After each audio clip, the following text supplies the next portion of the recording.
see. It's a world premiere game mode and map. I know that it's going to be a King of the Hill mode. Forum, make some noise! That's what I'm talking about! Here we go. The first match. Jordan Fisher, He's Curry, thinking the the corner. route. They're going to win the game. This is it. And Oh they my pick it up. gosh! They have to protect him here, and this is now we're going to start to earn a lot of points. They're climbing that leaderboard, Lupo. They're in the shadows, unseen, and they will have the Ravens' revenge. GG. 2 minutes left on the clock. The Chicken Champions, surely this is going to be a win for them. No! It's 1 1 point point all. remaining, and the Little Whip Warriors might be able to come back into this with enough time. But there he goes, he jumps right back in, and that is going to do it. GG, game 3.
That strat ever. That's insane. At the end of the day, they had their top 3 from Scissors Time Trial. That has got to be the most impressive speedrun I've ever seen on any of my maps. Hi, I'm Tyler H, Zan YT, and Suzu. Just watching someone destroy my map like this makes me feel so happy. Congratulations, everybody. GG's in the chat. And then there was Ninja's trick shot map created by KK Slider and Blue Drive. Mad style points were earned. Backflips, double snowman into a bunny hop, Double snowman into the bunny hop? hip fire shots with epic timing. And he hits the no-scope. Dude, oh my god, he hit that. What? The top 3 ninjas were discovered to be FaZe Kaz, Grabs the hunting rifle, bam, deagle, bam, hunting rifle. Dang, bro. Taka with a weird T, That is nasty. and Taldak 723. Oh my god, he hit 3 targets.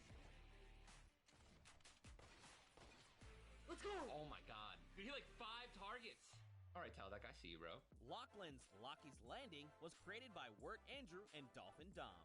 Full of challenging ramps and a shortcut that was uncovered pretty quickly. So this shortcut right here was put in, and we didn't think anyone was going to find it, but you guys found it within 3 days. The competition was so intense, the top players had to be reviewed with an outside clock. The top 3 airfaring scallywags ended up being X-Sandy, Clytax, and MSYB. I really want to thank everybody out there who participated. This was really fun watching all the runs come through. It was just really awesome to see.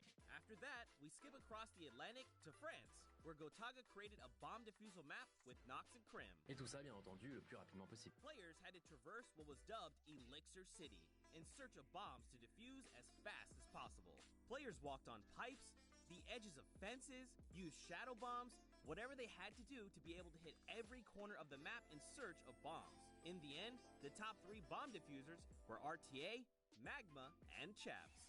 Next, we went to Spain, where El Rubius' elimination run by Hushin in Iscariot Egg was full of fun surprises. Este monitor que os llevará a un mundo mágico. Such as a Flores lava mechanic and a one-to-one recreation of his real-life streaming room. After all that slipping and sliding around the map, it was incredibly close. But in the end, the best times were Mr. Kororo, Ryan Franta, and Bensor. GG a todos y muchas gracias a todos por participar, de verdad. From there, we headed to Japan, where Tomoya created an out-of-this-world death run.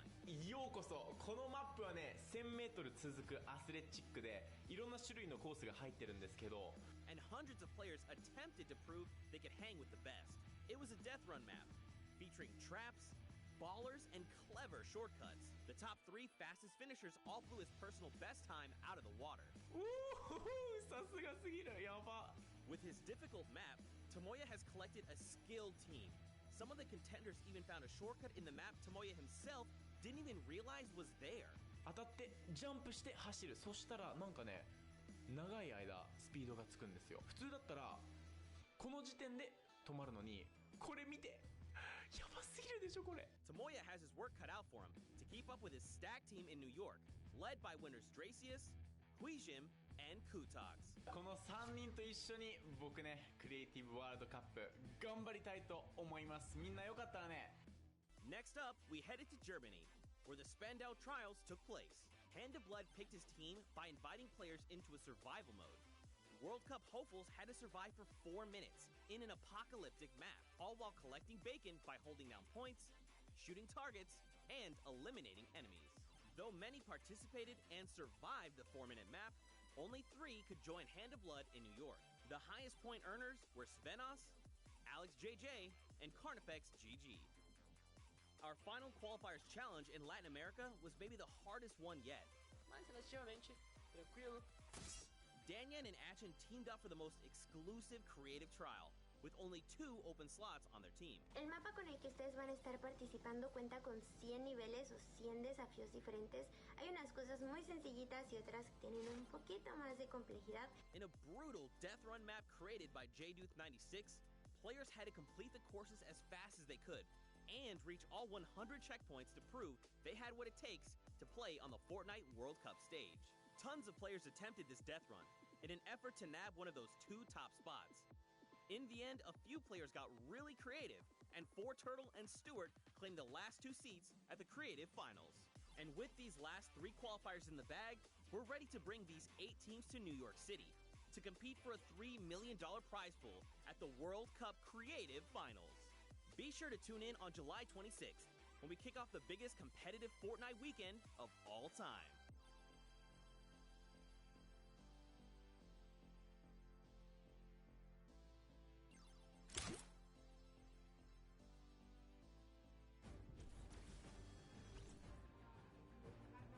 Ladies and gentlemen, Fortnite fans from all around the world, welcome to the Fortnite World Cup Finals.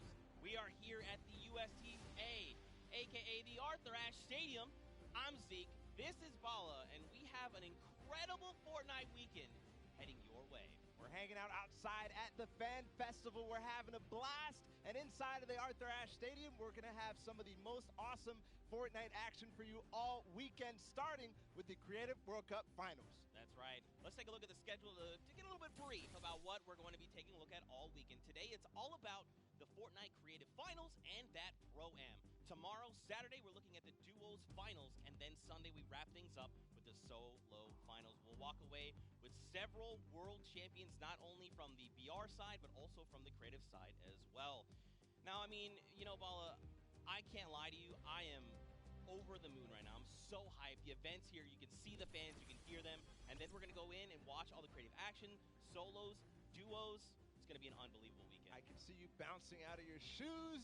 And we're going to start with the creative mode where people are going to compete for the grand prize of $1 million today. And then later on the pro-am. But creative's up first, Zeke. That's right. We have 8 teams of 4. So if you've been watching on Qualifier long, you know there's been 10 weeks of Battle Royale. But there's also been 8 weeks of creative qualifiers.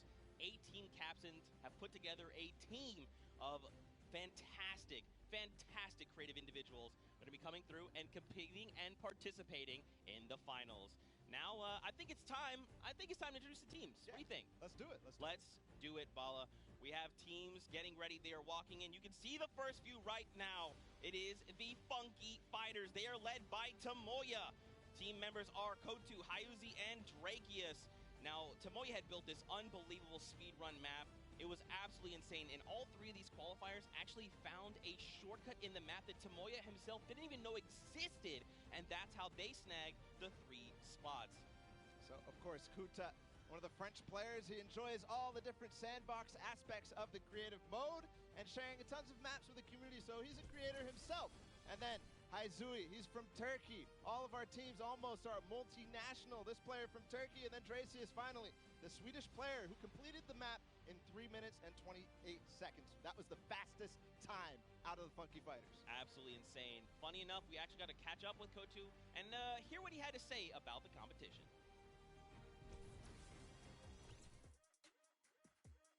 Hello, I'm Kotu from the Funky Fighters.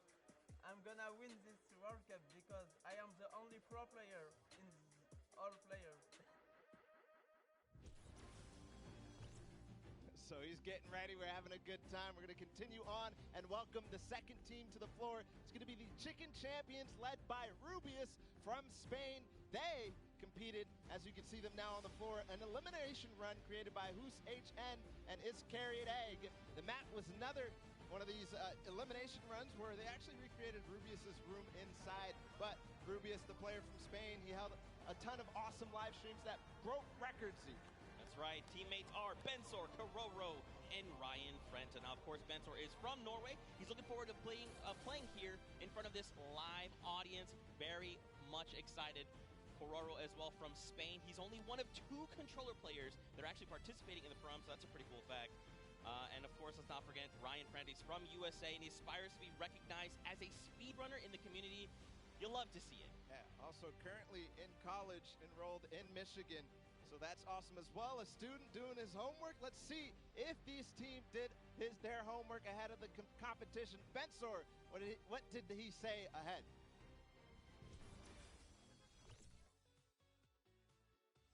Hi, I'm Bensor, and I'm Team Chicken Champions, and we're not clocking around.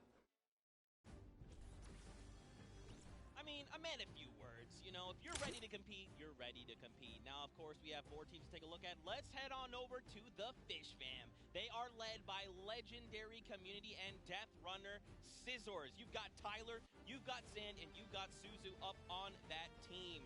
And I mean, honestly, this team is pretty dang good. Yeah, absolutely. Led by Scissors, one of the creators of the kind of game mode within the creative mode, the death runs. We'll see what they're going to be competing later on, but Scissors has put together a strong team, and he's a leader too. So I can't wait to see what kind of chemistry the Fish Fam has put together with the rest of their teammates. Yeah, and actually what's really cool about this is all team members are from different places. Scissors from the USA, Tyler from Canada, Zan from Denmark, and Suzu from Belgium. And funny enough, we actually had a moment to catch up with Tyler, get his thoughts on the competition.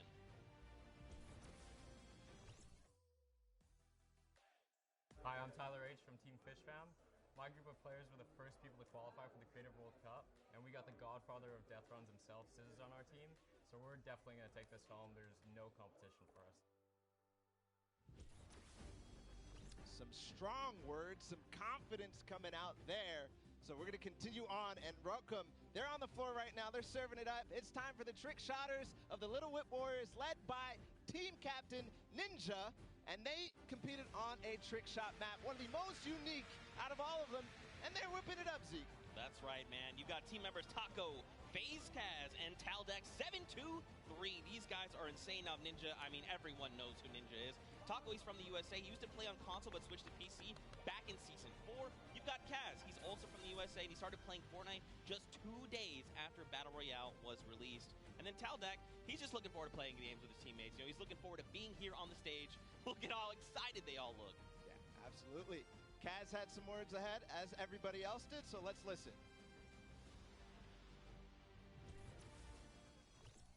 My name's Kaz from Team Little Whip Warriors, and we're the most skilled, the most creative, and honestly, we're just the best. Well, there you go. Again, just, you know, when you're ready and you're skilled, you just kind of just, hey, it's fine, we'll be here, no problem.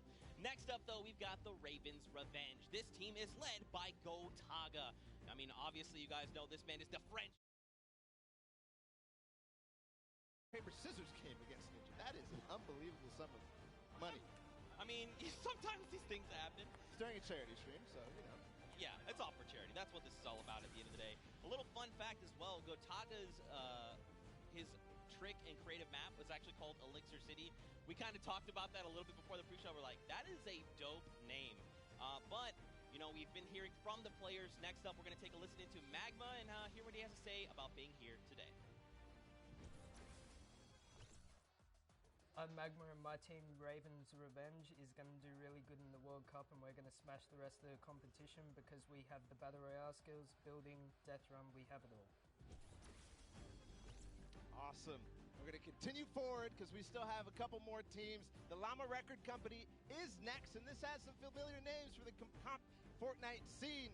Led by a Hand of Blood from Germany, they competed on a 4-minute apocalyptic map where they had to survive, so not really a surprise to see Svenos, Carnifex, and Alex JJ there because there are veterans of the Battle Royale format. That's right, and these guys have been competing, you know, since Summer Skirmish and beyond. These guys are amazing. Svenos has amazing shoe collection. You've got also actually played back in the Summer Skirmish, which is pretty cool. Carnifex out from Italy, and the favorite thing about creative mode is that you can pretty much build completely new custom game modes. You like to see it, man. That's ridiculous and funny you mentioned that about shoes from Svenos, because when I met him in Poland, he actually was wearing these gold shoes, so we'll see it maybe if he can pick up something gold later. But again, no surprise that this team qualified in the survival map. We're going to see if they were spinning any plans up ahead of the game. Let's find out. Hi, this is Svenos. I play for DJ Llamas. We're going to win this one because we have 3 pros on our team and a German that is very intense and aggressive for Sundown. And of course, if you watched during the summer block party, you know Sundown had the tongue twister of a name, and they gave it to me this time. The Sunshine Soldiers. Didn't mess it up. Let's go, baby. Perfect. That's how we do things here. You've got dual team leaders, by the way. That's Danyan and Ashen from Brazil and Mexico, respectively. Their teammates are Turtle and Stuart. Quad 0. 0, 0, 0, 0. Stuart, maybe. This team competed on a speed run. They had to clear 100 checkpoints as fast as possible, and the top 2 joined them. That was Turtle and Stuart, like you said. So very experienced in these type of speed runs, elimination runs, the obstacle courses that you have to get through, the Sunshine Soldiers. Yeah, for sure. And Turtle specifically, man, he's just so amped to be here on the stage, meeting, you know, his peers, and of course some of the players that are all competing across the world. And we actually had a chance to catch up with them. Hi, I'm Fortnite, and the Sunshine Soldiers are going to win because we have 2 captains, so it's twice as good. Twice as good. Twice as good. We got one more team to join us on the floor. It's my personal favorite team moniker. It's the Loxland's Cuddle Crew, and he's joined by 3 players, MSYB, Clytax, and Sandy from Slovenia. Lockie's Landing was one of the second maps introduced, the creative trials, and it was a beautiful map. Yeah, man. Lachlan, had Lockie's Landing up for grabs and up for the test of all the players. You can see they've got the matching team jerseys. This ragtag crew is going to be bringing the heat, and players need to look out. Now, of course, everyone at this point probably knows who Lachlan is. I'm sorry, from Lockie's Landing. You've got MSYB, Clytax, and Sandy. And again, just a completely diverse crew. Lachlan from Australia, MSYB from USA, Clytax from Germany, and Sandy out from Slovenia. Now, of course, As you know, we've been listening to the players. Clytex had a few words to say. I'm Clytex from Team Cuddle Crew, and we have the best team synergy. Even though our name is cute, we are gonna destroy them and win this competition. Man, these teams are insane!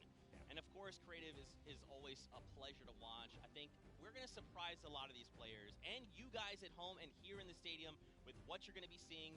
It's going to be a really, really great weekend, and today is going to be amazing. Well, it's like the team captain surprised us with their beautiful maps. I'm excited to see all of them, how they contribute to the game. Lachlan, of course, he did have an opportunity to play at the Creative Showdown in June, so we'll see what he brings to the table, what kind of experience he brings to the table in being involved in that first competitive event in Creative. Yeah, for sure. And of course, for you guys all at home that couldn't make it, we miss you, we love you, but of course, we want to give you guys an outlet to be able to watch the way that you want to. So please, for your viewing experience with real-time stats and different points of view in-game, head to Fortnite.com/watch and choose from this channel a dedicated map channel and 10 rotation options covering a selection of diverse players. We want you to be able to watch the way that you want to watch. Now, of course, Bala, I'm so amped to be here. I could not be more excited. The fact that I'm actually standing still is, I think, a surprise to every single person. And of course, here is just a few more ways that you guys could watch everything. You've got the first place, the second place feeds there, all 10 feeds for your viewing pleasure. If you want to see someone specifically, tune in to them, see what they're doing, how they're kind of navigating the maps, you can do that. That's absolutely amazing to be able to watch from any POV. And just like you said, Zeke, I cannot believe you're still. I've been in the back room getting ready, and you've been jumping up and down. So that means it's creative time, man. I cannot wait to get to these games, to get inside to the Arthur Ashe Stadium, Zeke. Again, I'm surprised we're standing still. I mean, if you guys aren't feeling the hype right now, you need to open your eyes because this is it. 10 weeks of qualifiers, 8 weeks of creative qualifiers had led us to this very weekend. The Fortnite World Cup Finals in New York City. We're going to walk away with world champions. Yeah. I'm so excited. I could not be happier right now. And not only that, we are outside at the Fan Festival having a blast. Everybody's doing all sorts of fun activities. All the people are getting inside, starting to get ready for the show, get in the bleachers, start watching some creative action, and then later, of course, the pro-am. It's a blast. Make sure you're coming down here and joining us. Yeah, for sure, man. Now, funny enough, we actually have Pookie who is standing by. She is chilling with the leader of the Funky Fighters. That is Tamoya, so let's send it over to her for an interview. Thank you so much, Zeke. I am here with Tamoya of the Funky Fighters. It is so exciting to have you here competing in the Creative Fortnite World Cup. How have you been preparing for today? I just practiced with my team yesterday and things went pretty good. And we didn't have as much time as I thought we would do, but we played really good, so I'm pretty excited. Yeah. That's awesome. Team synergy is definitely important. Now, do you know any of the other competitors that are going to be here today that you'll be facing? Do you have your eye on anybody? The Death Run map, I think, is going to be the most competitive. So, yeah, I'm excited to do the Death Run map, yeah. So, I mean, Scissors is very well known for his death runs. Do you think you'll have any competition with him? Yeah, I think it's going to be really hard beating him, but my map was also a death run, so I think my teammates have a good chance. Well, I wish you the best of luck. Thank you so much for taking the time to speak with me. Zeke and Bala, back to you guys. Oh, man, the hype is building. Now, guys, the show is getting ready to start, but there it is. You've got the 32 players, 19 countries represented across 8 different teams. The Fortnite World Cup Creative Finals are about to begin. You ready? I am ready, Zeke. I'm ready to run inside, so without further ado, let's send it inside to kick things off.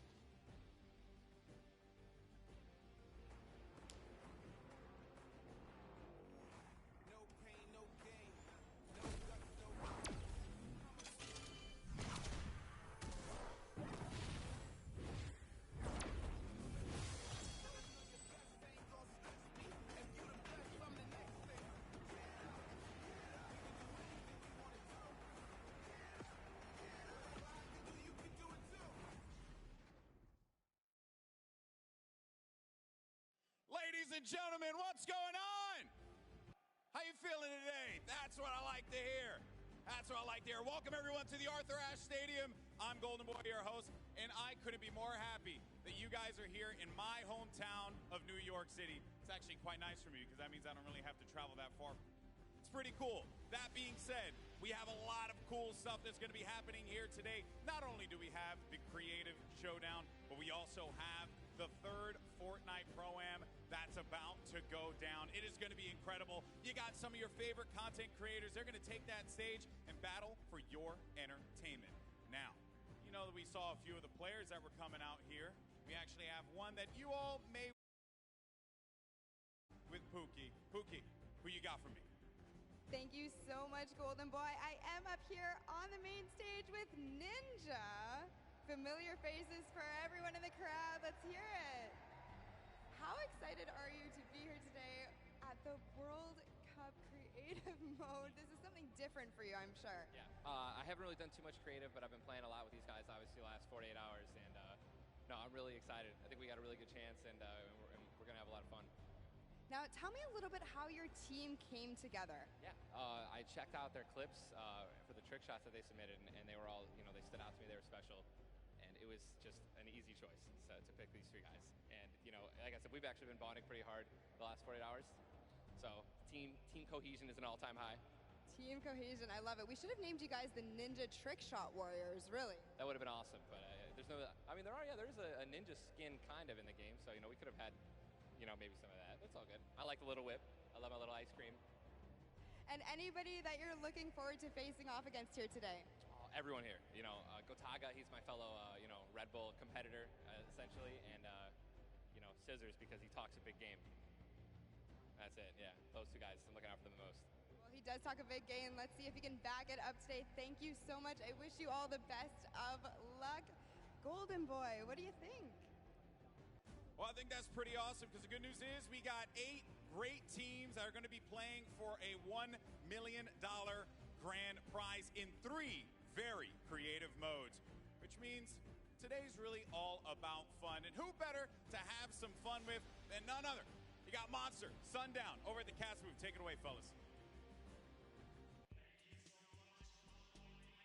And boys and girls, Jonesies, Bonesies, and everyone in between, welcome to the Fortnite World Cup Creative Finals. I'm one of your casters, Sundown, joined here by Monster. Monster, how you doing today, man? Doing great. This is the moment we've all been waiting for. 10 weeks of qualifiers, and it's all coming to life.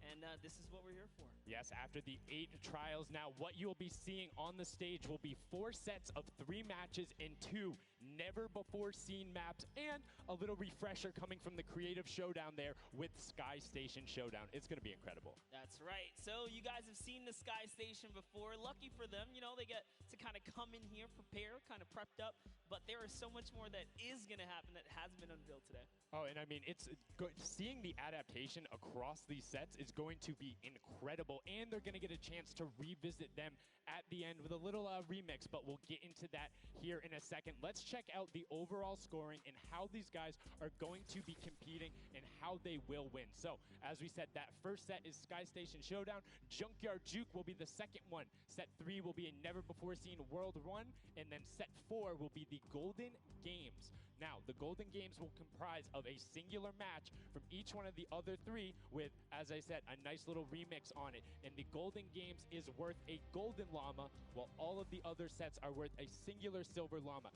How do those llamas add up, Monster? Yeah, you want to accumulate the most llamas throughout each set. We're treating each set as its own individual thing with a couple games in between. So they're going to get a couple runs at it, and you just want to do the best in every set. Get those llamas so you can take it all home. Yes, now the winner of the set will go through, and in case there is a tie, it will come down to that golden llama. The golden llama will trump all. Now let's get into the prizing, which will also determine a little bit of the scoring. We'll take a look and we'll throw that up there for you. And the way it ends up working is from top to bottom. Each one of these contestants will be winning money. So everyone is a winner in there, but first place ends up deciding that. And this is per the individual matches, and it's cumulative. It won't carry over through the sets, but they're still taking it home at the end of the day. So you definitely want to get in the top 4 to bump up that score.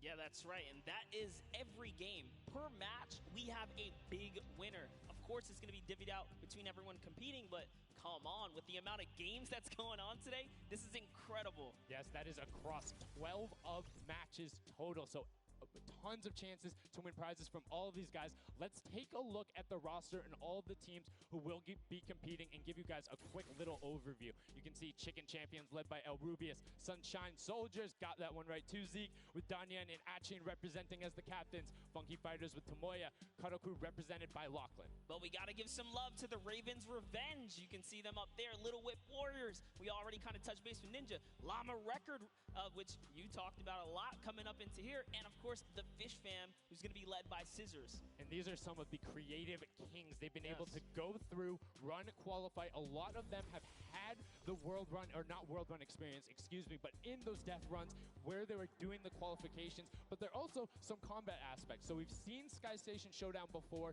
You know, there's going to be a little bit, I don't want to say advantage, but they might be a little more at home when you're actually firing bullets, building out, and trying to get those rotations in.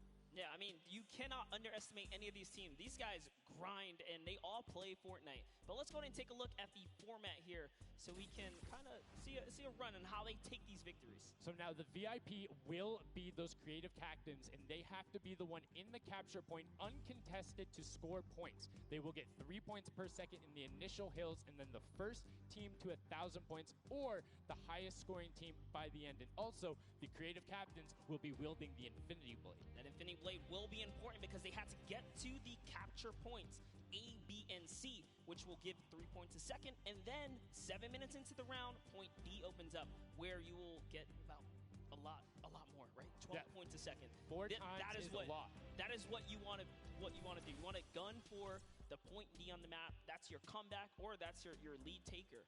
Yeah, you can see a lot change when that opens up at 7 minutes, but now we're going to go in an overview. For those of you who are unfamiliar and didn't get to watch it at the summer block party, we got you. Zeke, catch us up.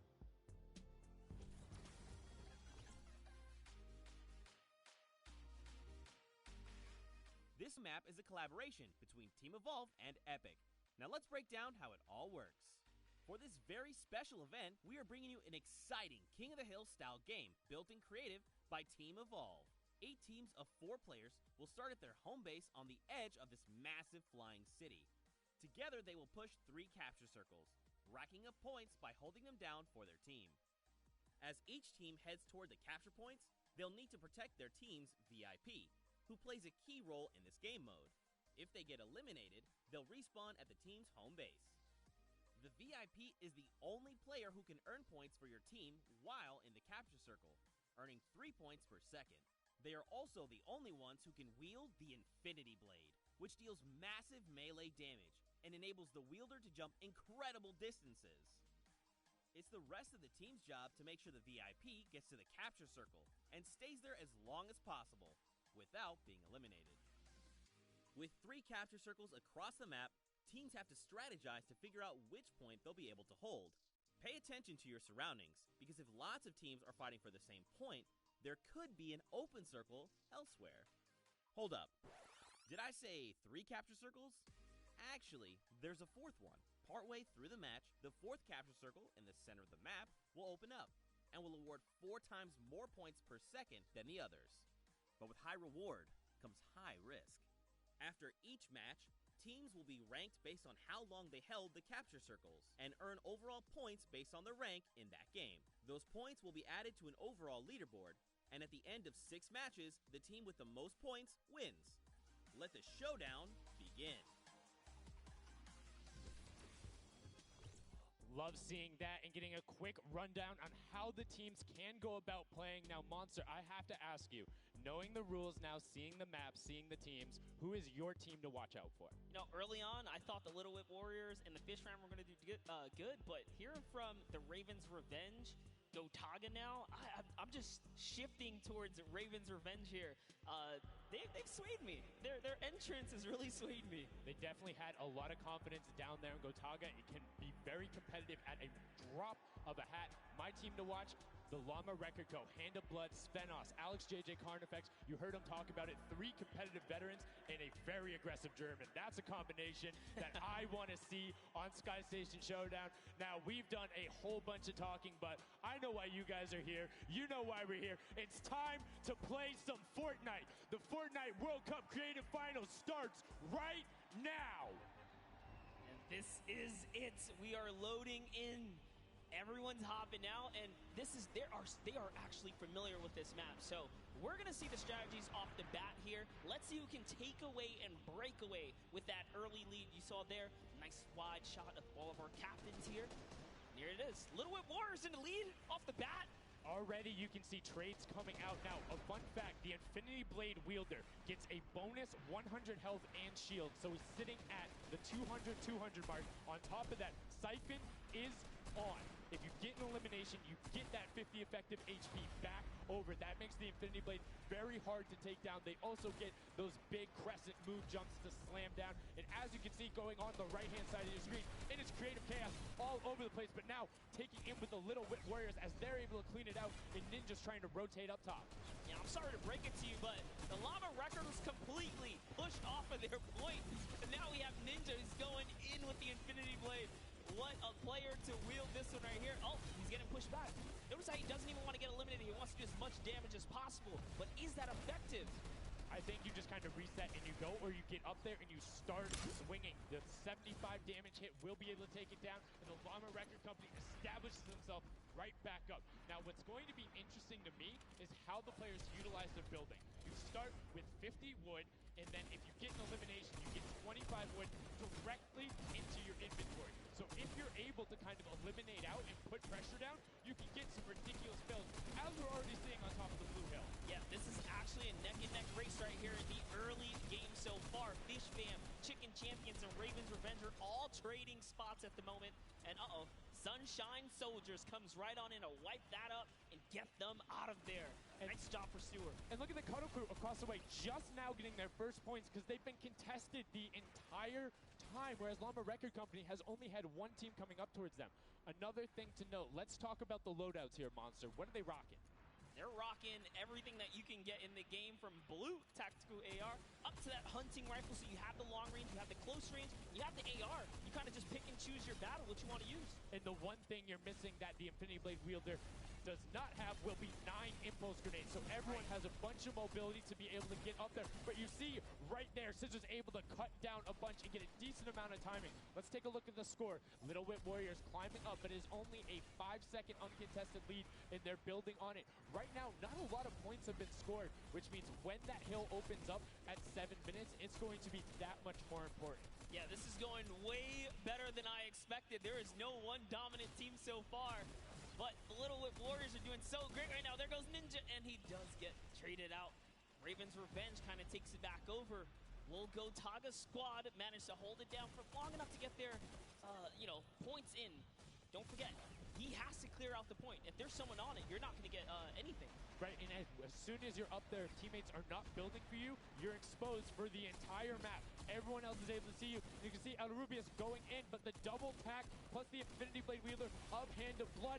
This Llama Record Company team is looking to go platinum with a great defense of their point. There it is, very nice. Finally starting to earn some points, trying to break that, triple digit. Hand of Blood, little fun fact right there. His dog Falco is Germany's second biggest dog influencer on Instagram. That's impressive, but I wonder who the first biggest is now. That's like, is there a statistic for that? Like, do you go down the line? But one thing I do want to note for Hand of Blood, look at the eliminations coming out of the Infinity Blade. Already sitting on 7 and being aggressive. And the more he gets that siphon going, the better he's going to be. But the Chicken Champions come out on top there. No tender defenders are going left. Able to hold the top, and now crawling their way back up there. They're only about, 10 seconds or so behind the Funky Fighters? Dude, wait a second. Where do the Funky Fighters come from? Suddenly they're at the top here, and the Little Whip Warriors have not managed to earn any points.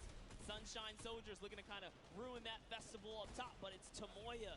We touched with him with Pookie early on. He said, you know what, he chose his players, specifically because they're great at death runs, but it looks like they battle it out too.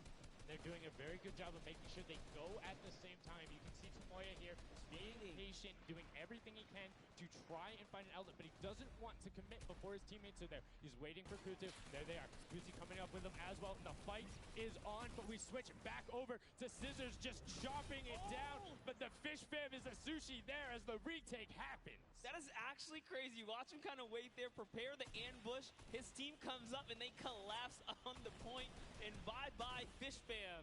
And notice they had enough mats to completely encircle the top, but the Infinity Blade will be able to come right out. So instead, Tomoya jumps straight up to just stall out a couple every seconds, because every second matters. As you see, Kutu also on 8 elims right now. The sword players putting in work.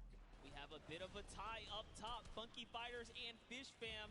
Llama record so close as well. This is a close one for the run in the top 5 so far. And I like seeing the Funky Fighters using impulses out of spawn. You get 9 of them, so it's great to throw them off to knock other people off the point, but use 3 to get a little faster. These guys are all very experienced in terms of navigating basically every part of creative and battle royale, so they can use those little quick impulses to get themselves more efficient. As you see Zan go down, Susu go down, Scissors go down right there as Lachlan is just cutting them apart. But Tomoya, again, the Funky Fighters come out on top with the Infinity Blades at least, so no points going over right now to the Cuddle Crew. Oh no, the Cuddle Crew does not have the Infinity Blade wielder here, so Clitex has to kind of hold it down for now and wait until the leader, the team captain, can get up to the top. If Lachlan gets there in time, he might be able to, but nope, they kind of lose their point of interest, unfortunately. And now Gotaga goes up and goes straight back down, not able to catch himself on the edge, so Raven's Revenge gonna have to wait a little bit before they get points, but have full control, and Gotaga unfortunately breaks some of his teammates' build there with the Infinity Blade. Yeah, you see Chappie. Chappie's from, you know, the USA. His favorite aspect of creative mode is actually 1v1 build fights, so this is why they're doing pretty good right now. And they kind of close it up. Looks like the Cuddle Crew has come back, but the Fish Fam is here to ruin that entire party. Can they shut it down? And Scissors survives just for a bit more. And again, you see every single time the Funky Fighters go up, it is never a solo person. It is always 2, most of the time 3. They get control and then they immediately box up. But while we've been talking about them, let's check in back with the scoring as we're now right around the 3rd mark in a minute out from that 12 point per second circle. And Ninja's team, the Little Whip Warriors, are Little Whipping all over as Tomoya goes up, comes back down, and the Shing Shing was not enough.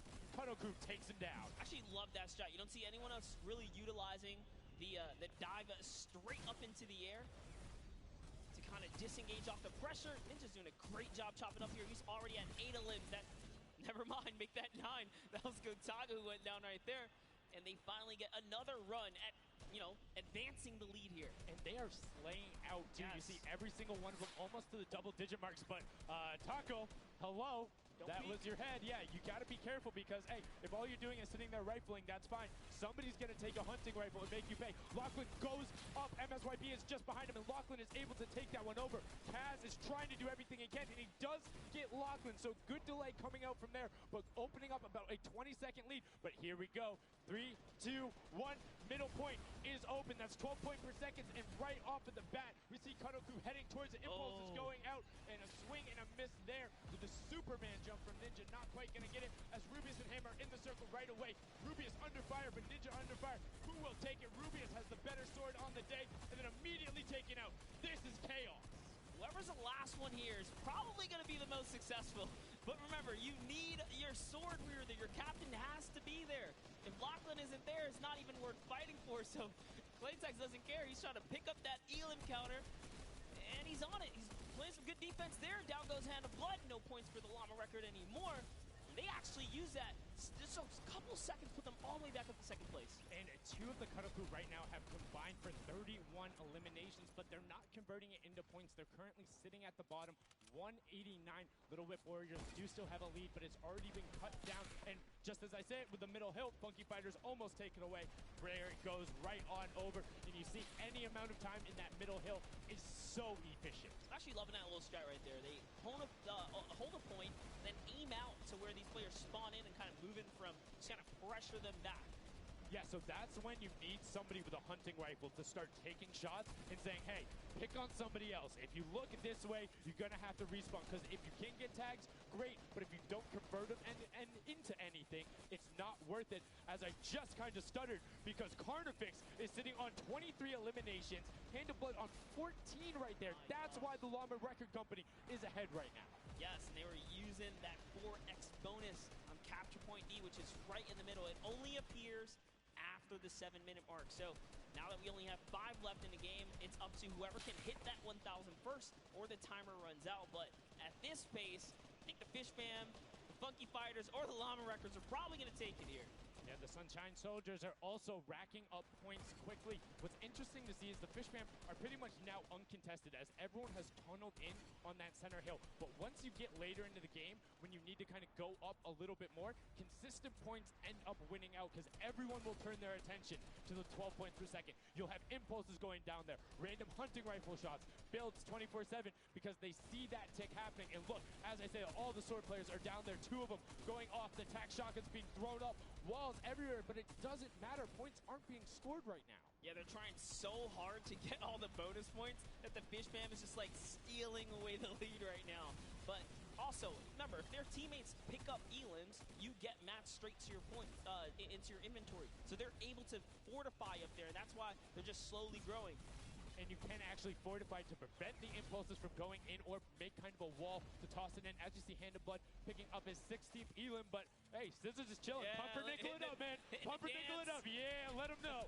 Let him know. There we go. He's saying, hey, you guys will stick to our strategy. Let's see if somebody goes to contest it. There it is right away. They go up, but all 4 of them. You don't want to run into this. They're ready and waiting. They know they have the lead right now.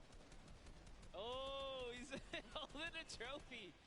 Look at he's looking around, he's telling him to let him know, man, and that's what it's all about. They've opened up a 100-plus point lead, but no contention because everyone is tunneling on the bottom. Uh-oh. And I like this now. Now they're turning their attention outwards. Other teams kind of realize, wait a second, they're just up there scoring. Like, what can you do in this instance? They see the other scores. That leaderboard is running for them. What they have to do, if you're the Llama Record Company, you hold the middle and lock it down for that time. And then the second you get the lead, start running at the Fish Fam. Don't let them come anywhere near any point. Nobody else is going to catch you unless they get the middle. Everyone's attention is there right now. And the Llama Record Company now has the 100-point lead back in the span of just 10 seconds. They let their guard down one time, and suddenly Llama Record takes the lead as if Fish Fam wasn't just farming all those points. Nope, Fish Fam no longer have a free point. It is up to everyone to stop the Llama Record Company here because Hand of Blood has 17 elims, and he's going for the middle now. He's got his team ready. Let's see what's he going to do. Hits the vent, goes right in, nice and sneaky. Oh, he's still waiting. Look at the big brain plays. Comes out the collateral right there, and it's all his. The center point is his to earn points now, Sundown. It's so close. It's just a few more ticks. Gotta stop him. One more goes over, and that's it. Llama Record Co. takes the first match. Hand of Blood, Spenos, Alex JJ, and Carnifex are your match 1, set 1 winners right there. Incredibly impressive coming out. Well-executed gameplay, and they say, Scissors, you can hold that L instead of the trophy. Don't celebrate too early. It's the World Cup Creative Finals. Every game is worth so much money as well, so much prize. So to take a victory off the bat, you have to be feeling great. And that was your fan fave to pick. I mean, they had everything going in. They're incredibly confident, but they had to make sure they were able to get it. You can see the last few moments, they'd already boxed themselves up after clearing out the Funky Fighters, who were the only other contestants. The Funky Fighters actually also passed the Fish Fam in the last moment, which is huge in terms of not only the prizing, but what will end up being potentially a llama in the end. That's right. That is right. Loving this replay right there. The let's goes, the energy is real. You can clearly see the excitement. That was a great game to watch. It's fantastic. Honestly, I love Sky Station Showdown so much because I think there's a level of depth there, right? Everything is wood, so you're able to like kind of hit through it, and the Infinity Blade cuts through all of it right away, but the Infinity Blade wielder doesn't have the ability to build, needs the support from his teammates. So you saw the people who were roaming in packs of 3 and 4, incredibly successful. Yeah, it was kind of unfortunate. The Cutter Crew was like slaying, legit, so many elims, but not a lot of points, and that's because play that split game, it's not going to work out. You have to convert it into control. It is a control the point game mode, and if you're not doing that, the other players are going to be doing that, as you saw right there. And what was unfortunate then for the Fish Fam is they got contested twice in a row right after and just couldn't get reestablished. They couldn't group together in those long spawn lines like you were talking about. I mean, they could be painful.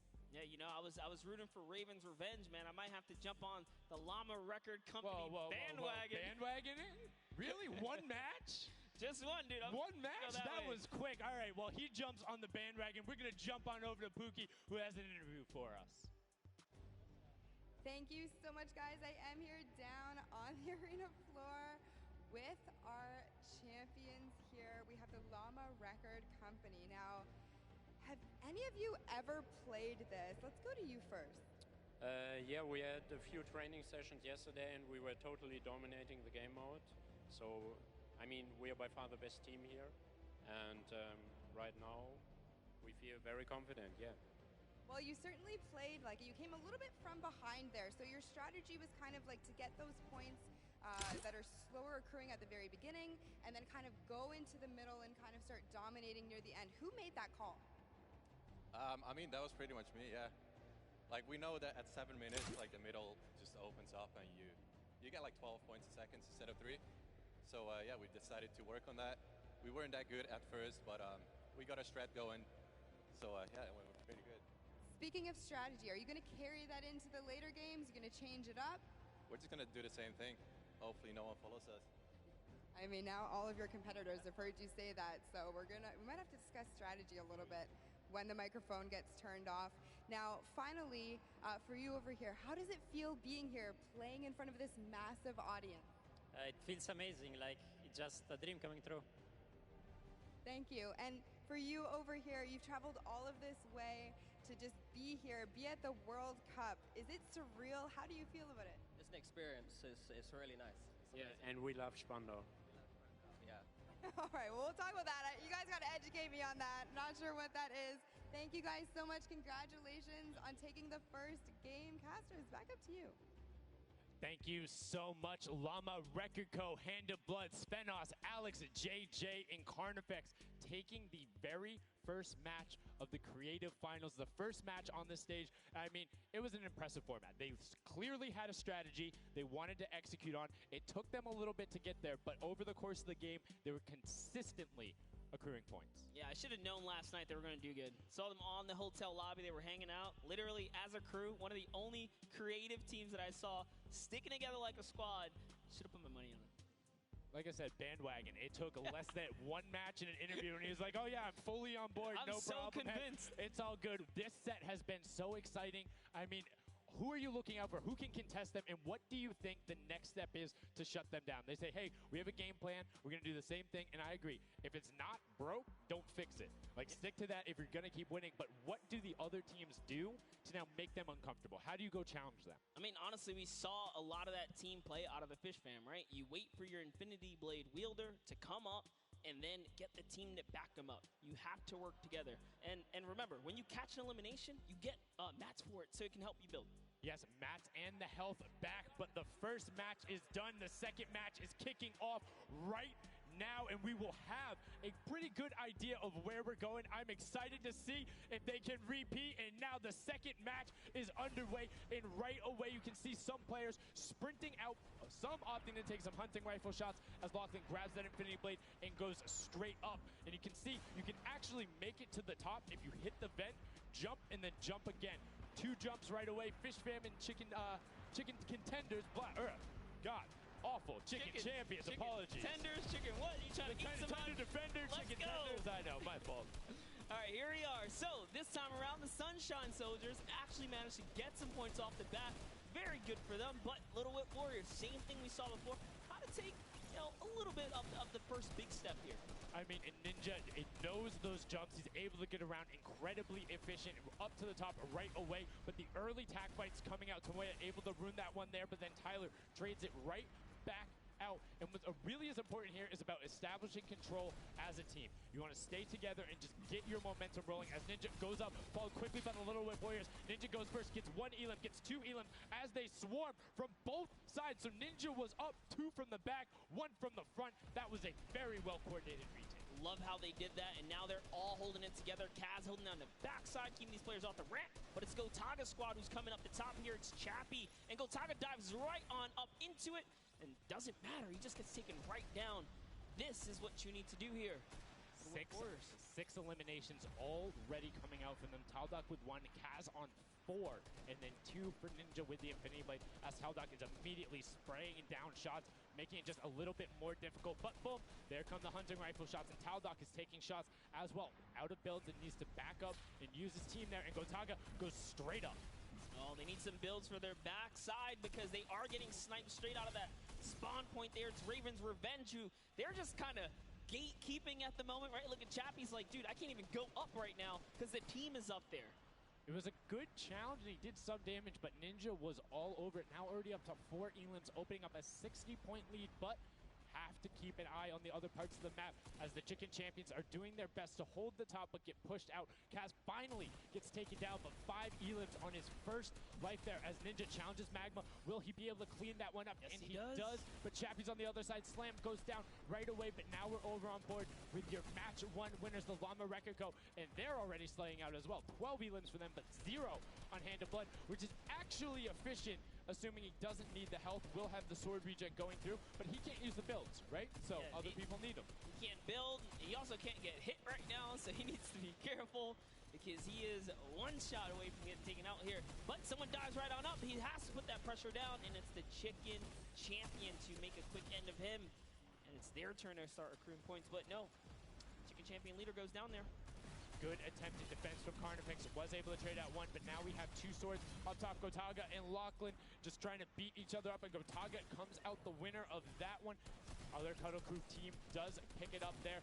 Just remember, it's 3 points when you're standing in the circle. Uncontested, it has to be the VIP in there. When we hit 7 minutes, there is the 4th circle that is 12 points per second. Yeah, this is definitely very intense for Tomaya here, who again has no health. The Funky Fighters are trying to get that dominant lead they had in that game 1. Can they get it? Ooh, knows he's on camera there, gives a little bit of a taunt. And uh-oh, is he gonna challenge? No, stays back, says, you know what, points are more important right now. He's just focusing in on the points here. And you can see the Funky Fighters trying to prevent that ramp coming up. It's very efficient to just immediately, as soon as you come out, have 2 team members ramp up and to the left or up and to the right so you can get up to the first level. However, the Infinity Blade will break that in 1 shot, and you have a ton of rifle ammunition. All of these guys being maxed out on ammo. Let's see here. These are all the spawn points. You can actually see the banners hanging, so you know if you really want to focus in and kind of shut down a team, you totally can. And Llama Lords are not doing great this game. No, and this was the double jump I talked about. Ninja goes straight up. That's the first elim. He's going to be able to point his camera, go up, and challenge as soon as the team decides, but instead, going to save that jump to be more impactful. Raven's Revenge trying to get pushed out right here. Gotaga and crew doing everything they can, but Taldock is going up the back. Chappie gets taken down for Ninja's 8th elim, and he jukes him out, going straight back up top. Gotaga, does he have the health to take it? First swing comes through, and Ninja goes down. Yeah, he just needed another elim to put him back in the game. You got to get that siphon bonus. You don't get the heals. It's slow.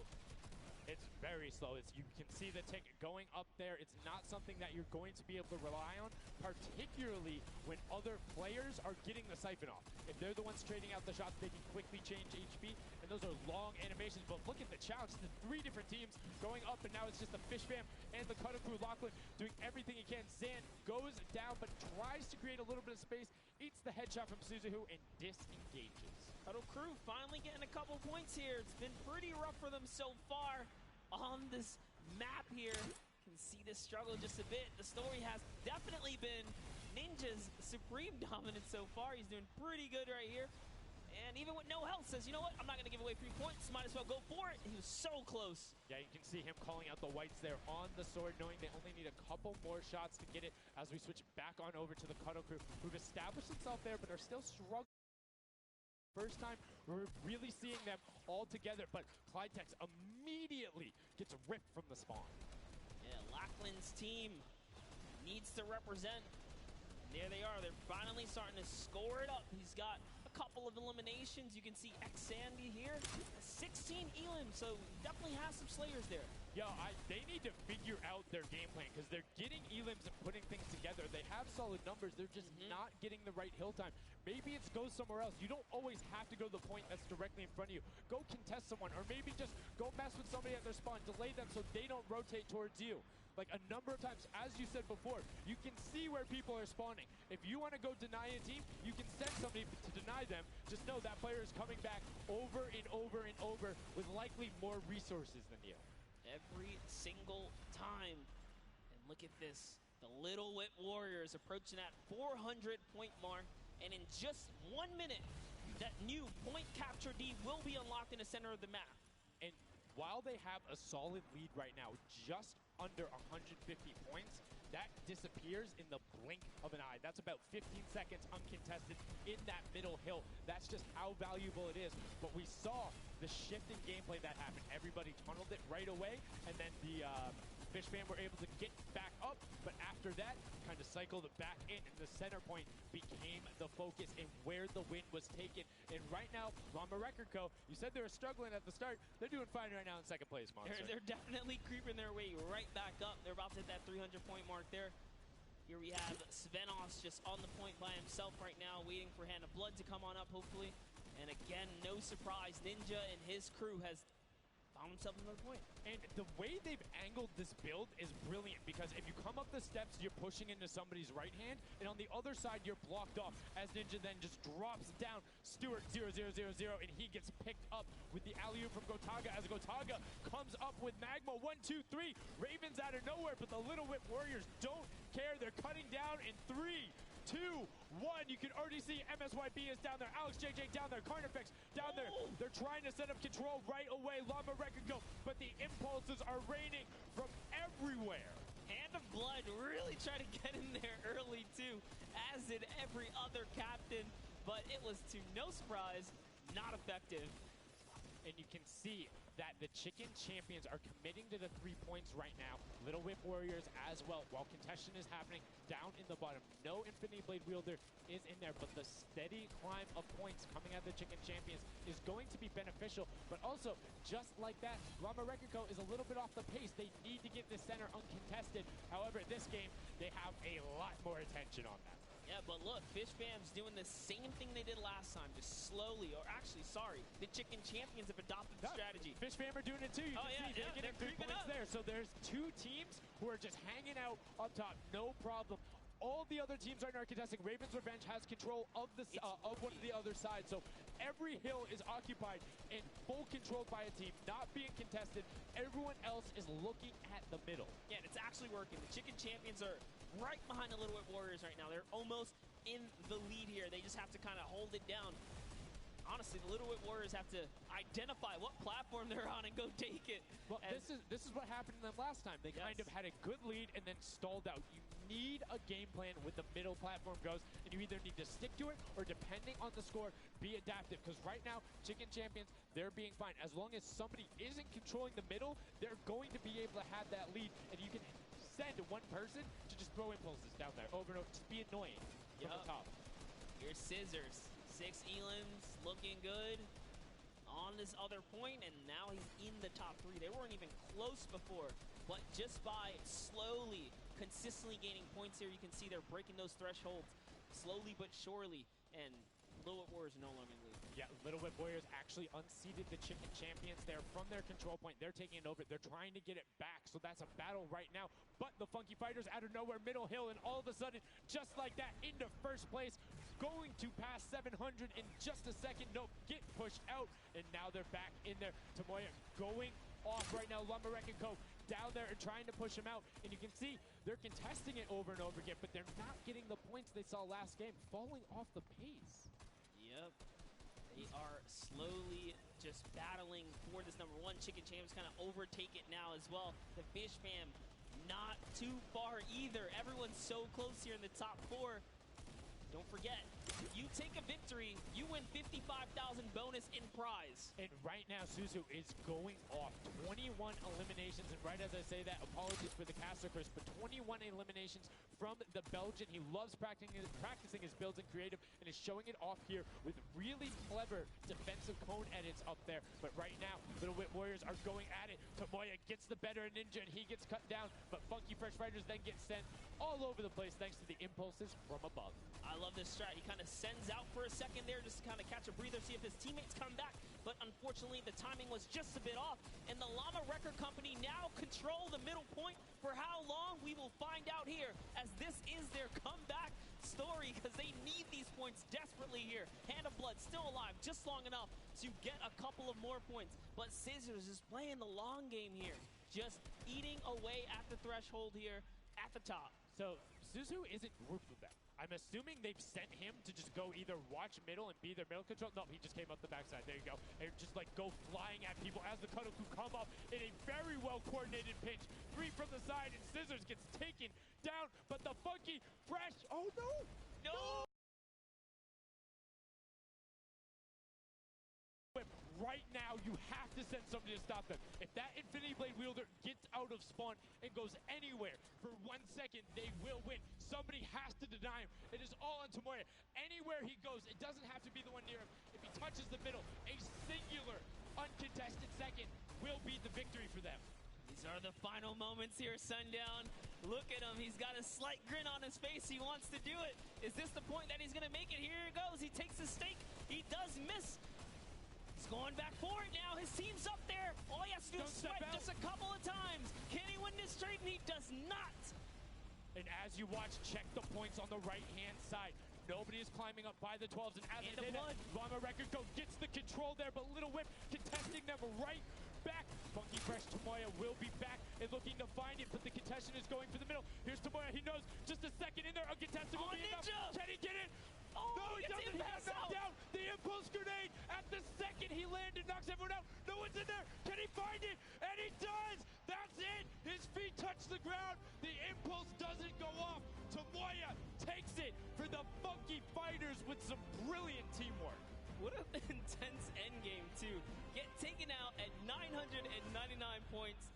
Really, anything can happen in those final moments. I'm telling you, I love the Sky Station Showdown. Can't wait for more people to start playing it. And the Funky Fresh Fighter right there celebrating with his team. You can see them just so excited, so happy. Let's take a look at this final replay. Now, again, we talked about it. The impulse is being a great denial tool. Right there as the player goes down, sent back out, goes in, but misses the jump monster. He almost had the flashiest ending ever. Just kind of diving in, wrapping it all up. But it was just good enough. Like you said, he only had to stay there for a bit. And even with the impulse bumping him out, that's it.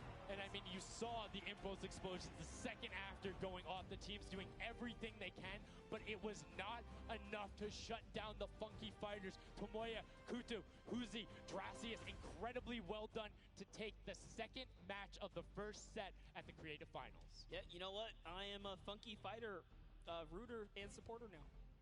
I'm rooting for them. Really? I can't really? do it. Okay, just gonna bandwagon right after. Yay, the next team who won. I'm their fan. But no, great performance coming out from them. And it's one thing we talked about, right? The adaptation that happens from match to match. Llama Record was like, oh, we're gonna stick to our game plan. That didn't work out. Yeah, it really didn't in those end game situations. They really just kind of crept up and snuck and took the entire competition. They did, and they were able to make sure that they got time in the middle when Little Whip and that team weren't able to get there. Llama Record and Little Whip were going at it constantly. Funky Fresh were just able to step there. Yep, and that's just kind of how it happens, you know? Now they find themselves one step closer to taking the Silver Llama for this set. Because remember, at the end of the day, these are just the games, but they have to take the entire set now. Now the pressure's on. The pressure is on, but the Funky Fighters have a little bit of pressure off of their shoulders because they know they got that top spot. And we have Pookie standing by on the top deck with the Pooks. What do you got for us? Thank you so much, Sundown. I am down here with our second game winners here. Congratulations, guys, first off and foremost. Now, I got to talk about the moment where you guys were just sitting. You needed 1 point left to win. What was that like? I was really nervous. Like, I was just imagining, like, losing with 1 point would be terrible, so we just tried to get 1 more point, and we did it, so. I was screaming in my seat. I heard all the fans in the audience screaming for you guys as well. So going into the next games, what do you guys think your strategy is going to be? Are you going to keep doing what you're doing? Are you going to mix it up a little bit? I think doing what we're doing is fine, because first game we got second place, second game we won, so yeah, we're going to try and do the same thing and hopefully win again. And hopefully have more than a 1 point buffer, right? Yep, yeah, definitely. For sure. Now, just coming over here to you, what has it been like to be here at the Fortnite World Creative Cup, just playing in front of this audience, you know, hearing everybody cheer for you guys to win? What is that like? It's fun. That's the only thing I can think of. It's fun to compete against everyone else, meet your teammates, and just have fun. Yeah, and have you guys had a chance to play together before? Is this your first time playing together as a team? I don't hear it, sorry. Is it your first time playing together as a team? First time. Well, you guys definitely make it look super easy. Thank you all so much for being here and talking to me. I'm gonna let you get back, get your synergy back together.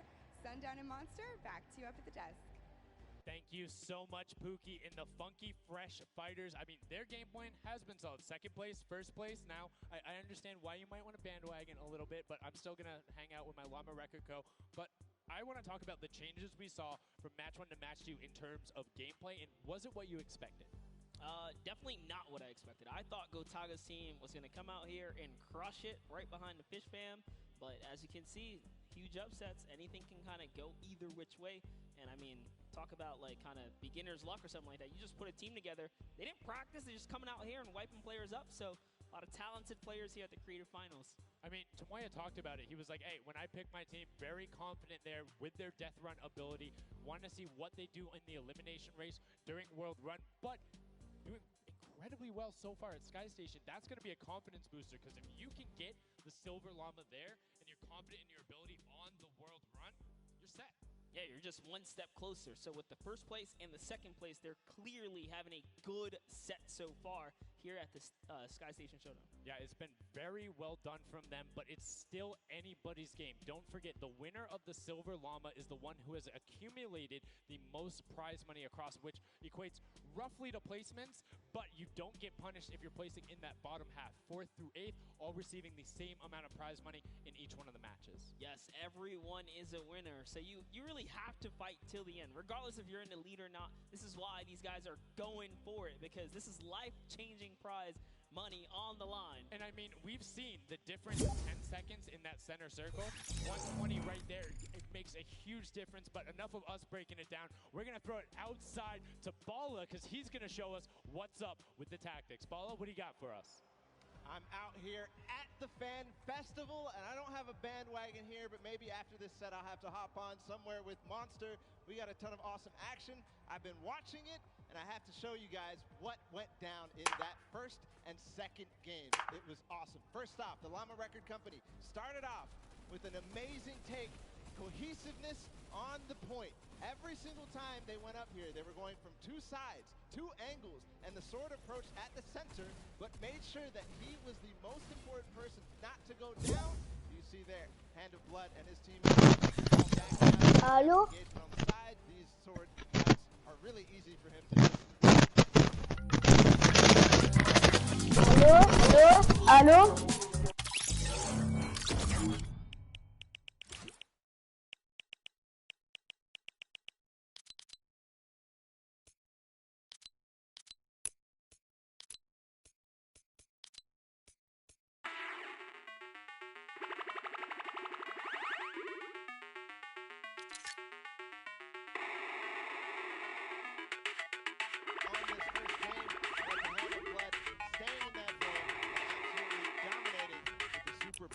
There, guys, 2 matches down on Sky Station Showdown, 1 more to go. We'll see where Monster lands at the end of this, because I will maybe join you on that bandwagon. Guys, take it back. I mean, that's starting to get a little awful crowded, man. Real quick, you guys hopping on those bandwagons. But as you said, there is 1 more regular Sky Station Showdown match in this set. We will see it again later in the remix version during the Golden Games. And it's been so fun to watch the difference of players, who's able to be very strong with the Infinity Blade, how the pinches end up coming. And now in this 3rd match, it's only going to get better from these guys. Yeah, definitely want to see some more of that kind of team work happening here. And why not just hop right into a game right now, right? Let's go see some more action here, because this last game of the set is loading in right now. Yes, and this will be the final match of this set. Set 1 after this, a Silver Llama will be awarded, and we are in the match. It's Sky Station Showdown, set 1 about to be over, and here we go. All right, gotta love those players just kind of beelining out. And don't forget, you know exactly who your neighbors are. You know who is to your left and to your right, because you can see the banners and the designs on their spawns. And a nice look at our captains right there. And right away, you can see a number of teams finding ramp paths where they're able to use their first 5 materials. Next 5, sword does the double jump. Boom. right to the top. Chicken Champions excellently executed. Yeah, this is what matters right here, is stopping the Funky Fighters, because clearly they have been doing some good work together as a team so far. Tomoya is off to the races here, though, sent to run away. Can the Sunshine Soldiers come back? Can the Cuddle Crew make a big appearance for themselves? Because they can really shake it up here. It can go any which way depending on who has the most victories, really, in the best placement. Yeah, so currently you will see the fact that they're able to be pushed off right there. Llama Record Co. putting shots down towards the spawn. You don't want to peek though, because the hunting rifles will be coming out, and the shot just misses Carnifex right there. And he trades back down. Ninja firing it off, but gets pushed out by Raven's Revenge right there. Yeah, Carnifex having a tough time kind of listening in there. Carnifex was sniped from the side. Now we have Taldak here jumping right in from the Little Whip Warriors. He's going toe-to-toe. Gotaga's down and out. So, if I'm the Llama Record Company, and I know I've won a match, and then I did okay in the last one, they were in fourth, so they were there, they were close. Funky Fighters have a win in a second place. Do you send somebody to just hard deny the Funky Fighters the entire time? You don't get the Silver Llama if you don't, right? If the Funky Fighters finish above you, they're going to be finished off. Do you think they can spare somebody to do that, though? Because it's better off to deny them than it is to push up the top. Yeah, but the problem is then, the Little Whip Warriors have been so consistent, you literally allowed them to snipe the competition because you over-focus. So I think the play here is play your game, and if anything, stay away from them. Let the rest of the server do that, gritty work for you and dominate the other side. Take that victory. There you go. I like to hear it, Monster. That's fantastic analysis. That's why we keep you around. The breakdown and making sure you challenge the initial opinion there as the Ravens Revenge are able to get on the top and in a fantastic spot of control right now, building up a 40-point lead. Yeah, even Gotaga's team is still in this. They've been doing relatively well so far. Here it is. He just kind of goes toe-to-toe and Ninja strikes him right down. Oh, but hey, his teammate comes on in, Ravens Revenge. Who is that? Magma comes right up to the top. And give you guys a little fun fact about Magma. He's from Australia. He started playing in Fortnite Season 2. His favorite aspect of creative mode is actually speedrunning. Always finds new ways to kind of play the game. I mean, good on him, man. I get incredibly frustrated by that, but then watching these guys do the speed runs and how quickly they go through and how efficiently, it just reminds me why we're up here talking about it and watching them do this creative madness as Scissors cuts through the competition, goes straight up to delay and right back down. Cuddle Crew not quite able to get him. It goes up again, so right now just denying the Cuddle Crew the points, but we talked about how we want to see more from them right now, pushing into the top three. Yes, the Cuddle Crew, come on, make a big appearance. Every game is worth so much. You, at the very least, want to be up in that top 4 contention so that you can take a little bit more home with you. Here it is, Ninja. Disengages, actually just takes down Magma. And hey, I like the strat here. He says, you know what, I got low health, let's just get back on this respawn wagon. Doesn't even give anyone the satisfaction of stealing the siphon. I was about to say, no siphon, no materials, quick reset, knows he can get out there, was basically in his spawn anyway. That is the type of competitive edge Ninja always looks to give himself. I love that. That was like 200 IQ low-key right there. It was very well played. But back to Gotaga and Hand of Blood here in the same shot. Hand of Blood he can't do much. He knows there's a team up there. Waits for his entire squad to go up the ramp and then hops right to the top. But now back to Gotaga, who's on this point by himself. He wants to kind of bait him into the close. Can he get the hit? And he does. Taldak goes right down, straight to the top. That was sick, using the jump right as the animation had started to make sure he clipped him from the bottom, dodges the Funky Fresh Fighter out. Gotaga now getting pinched from the side. 3 of the Funky Fresh Fighters up there doing everything they can, and the shots will come out. Trying to find it, and Dracius is coming back up to try and get some defense there for Gotaga, instead just going to disengage. And it's actually prime movement right there as well. You just see him baiting and switching, going back and forth, trying to get in there, see if he can kind of sneak in and get some extra damage. And here it is, someone's in front of him. He only needs 2 swipes. He goes down, he gets the siphon. Oh, cannot convert another, which would have kept him in the game. His teammates are here, though.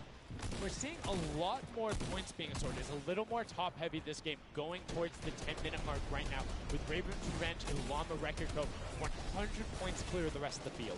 Unfortunately, though, the Funky Fighters have fell to the bottom of the totem pole. If they can't come up to the top, they actually are pushing themselves way out of the average, running for the win of this set. So they really need a massive comeback here. But Savenos is showing why he's here with 13 eliminations already, and bye-bye. Falls down. Lucky for him. No fall damage. yet does reset, and that might be one of those moments where you opt for deny, and in fact, he does saying, hey, I'm at 5 HP anyway. I'll see you in a bit. I gotta respawn. Smart play for him. Sunshine Soldiers having a spot to themselves as well right now. Not quite sure who they pushed out here, but the impulse are flying overhead. And Gotaga, they're doing so good at holding the point here, and this is why they're in the #1 lead. But they don't have too much cushion to play with. No, particularly when 12 points per second on that central point B is open. Gotaga checking his surroundings, no shots coming through, and RTA actually using the door edit and just a little counter edit to make sure that nobody is able to come up and contest him, and just starts raining shots down towards the Little Whip Warriors. Raven's Revenge making their lives difficult this game, but up comes Ninja. RTA goes down, Chappie goes down, Ninja gets the slam. Gotaga, will he be able to find the last hit? Ninja intelligently backs away and strafes it out. Teammate picks that one up, and they get control. Yeah, I love how he played that stepping and sidestepping so that he can just stay alive, because it doesn't matter if your team successfully wipes a point. If you don't have your captain there to seal the deal for the points afterwards, then you cannot earn anything from it. Here comes Gotaga. He's thrown himself into the fire, straight into the point there, and he gets taken out. Here it is. Tomaya's team has fallen to last place. Can they make a miraculous comeback here before the 7-minute mark? Maybe kind of get themselves in the running. They're trying their hardest. And I mean, generally we talk about caster curses. It might be like player jinxes going on right now. Everyone's saying, yeah, we're doing well. We're going to stick to our game plan. That just shows you no one is safe here. These guys are evolving, and they're playing a better game after game. Here goes Scissors. He needs one more swipe there, but Clytax wins the small engagement. And Clytax has been fragging out. He's been playing so incredibly well, being aggressive, getting in players' faces, and doing it all with that rare tag. But he's been consistently highest up there in terms of the elim. You see Portugal trying to get some pressure down, but good defensive building there from Kororo. Ryan Frantic comes out the side and cleans it up, but there is Hand of Blood coming directly down. Danya is also up there. We got a three-way battle, but it's 4 chickens saying, this is our roost, get out. That's right, coming right up to own it all for themselves. Rubius doing so good right now. He's from Spain. He actually has a record on, was it YouTube for live streaming? 1.1 million viewers, imagine. Yes, one of the biggest content creators in Spain. Will they be able to push down towards the middle? As you can see, Little Whip and Llama Record Company already down there. We've seen this story before as the Funky Fresh Fighters go in, but you can barely even hear the shots over the impulse grenades going off as everyone's like, no, we've seen how this goes. The Funky Fighters need this. The Llama Record Company need this. So many of these guys, it's riding on this game right here. They have to get as many points as possible. But even with the 12-point one, we haven't seen a lead like this from Gotaga and crew. They are nearly 300 points clear of the next team. Nobody else is contesting there. The Cuddle crew has now been able to catch up a little bit, but they both just established control in their top zones, and Cuddle crew won't pass Raven's Revenge by just sticking with 3 points. They're in a fantastic spot to win this match. Yeah, they've actually been very consistent as well, right? They've been doing okay in that top 4, just doing a pretty good job at staying relevant after all of these rounds. So if Gotaga's team takes this, we actually don't know who can take the set right now. It's actually that close right here. Little Whip Warriors have kind of fallen down a bit here, but Funky Fighters clearly in last place is not good. And now, right now, you can see Tomoya coming in, doing everything he can to knock it down. Carnifex challenging as best he can, and Lachlan is just hanging out inside the cone.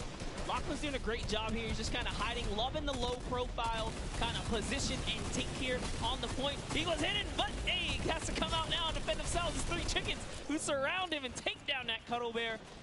Oh, man. They're supposed to be the tender defenders, but that was a whole bunch of aggression coming out from them there as they now immediately look and start to take shots. And the Ravens Revenge have now finally been unseated from their 3-point game. So a little bit of room to start for the catch-up, but it is utter chaos in point D as Tomoya gets taken down, and the Funky Fighters are still in 8th place.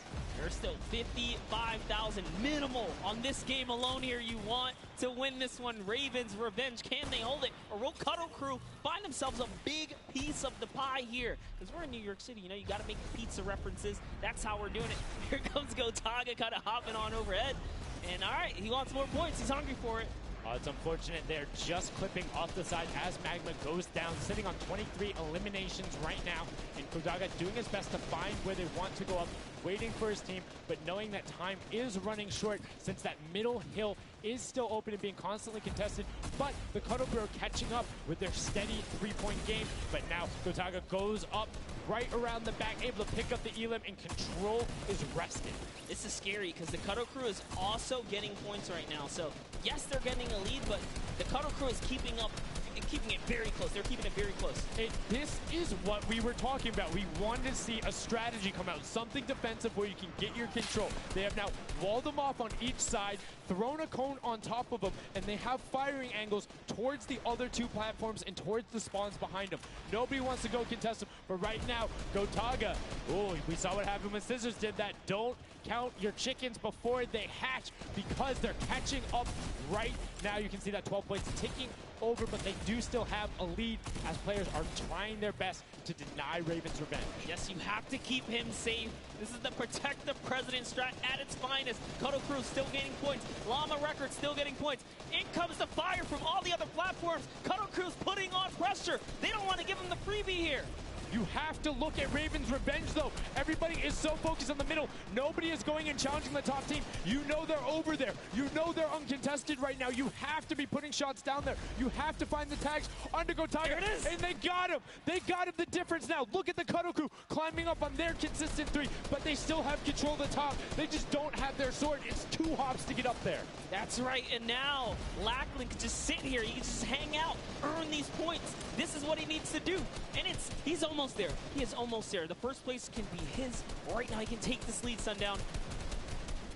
But they got control at the same time. It's literally ticking over a half second away from each other. The shots are going. Cuddle Crew has the lead, though. Will the shot be able to go through? Yes! Cuddle Crew goes take it down. 999, 1,000. Gotaga and Raven's revenge in the closest nail biter yet.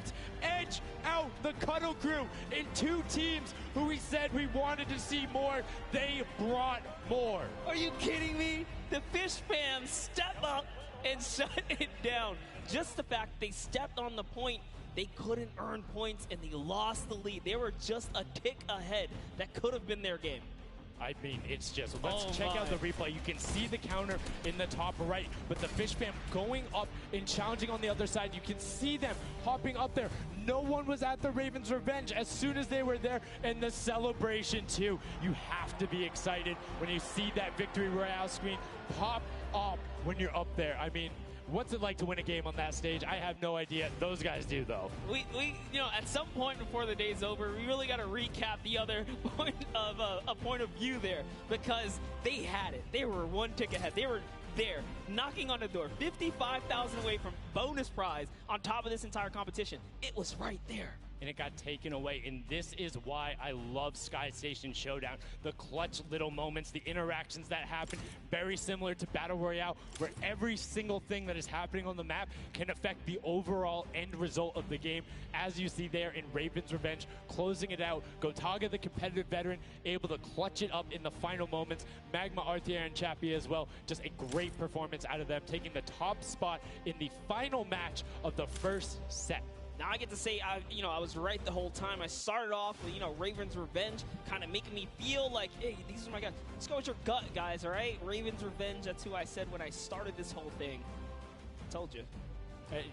He's not wrong. They were able to take it there, but we're going to throw it up top to an interview with Raven's Revenge with Zeke. Zeke, you there, buddy? I am here, Sundown. Thank you so much. Fun fact, Monster did in fact say Raven's Revenge would win. I've got your back, Monster. I am here. You guys got your revenge. I gotta ask, first question to you, Gotaga. How does it feel to be here in the stadium, the fans, the roar, and to be facing off against your peers? Was it what you expected? Honestly, it's crazy, and I have a really strong team. We are learning a lot from our mistakes, and I'm so glad to be here, to be honest. I don't know how to describe it. It's pretty crazy. It's pretty crazy being here. I'm right there with you. All right, so now who's the overall shot caller? Is it Gotaga? Is it you? Who is it? Kind of all 4 of us. We were playing too afraid at first, so we just had to just go in there and just kill them as fast as we could and then spawn trap. That was our goal.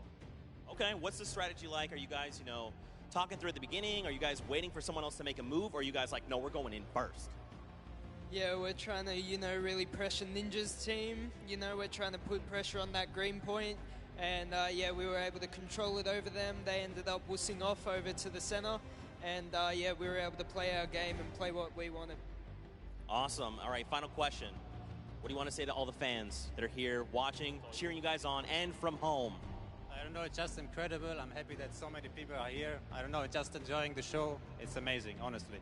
Well, congratulations, guys. Now, I believe for now, we're going to send it over to Golden Boy, who is standing by.